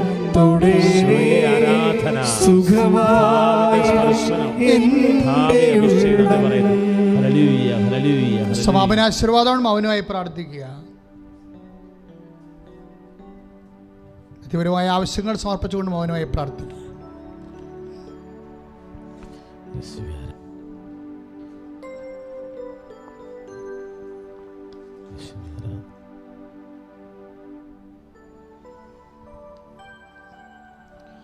അറിയിപ്പുകളെ എപ്പോഴും ഉടമ്പടി ധ്യാനം 1 മാസം 4 ധ്യാനം ഉണ്ടാവും. ഉടമ്പടി എടുത്തവരും നേരത്തെ എടുത്തവരും പുതുക്ക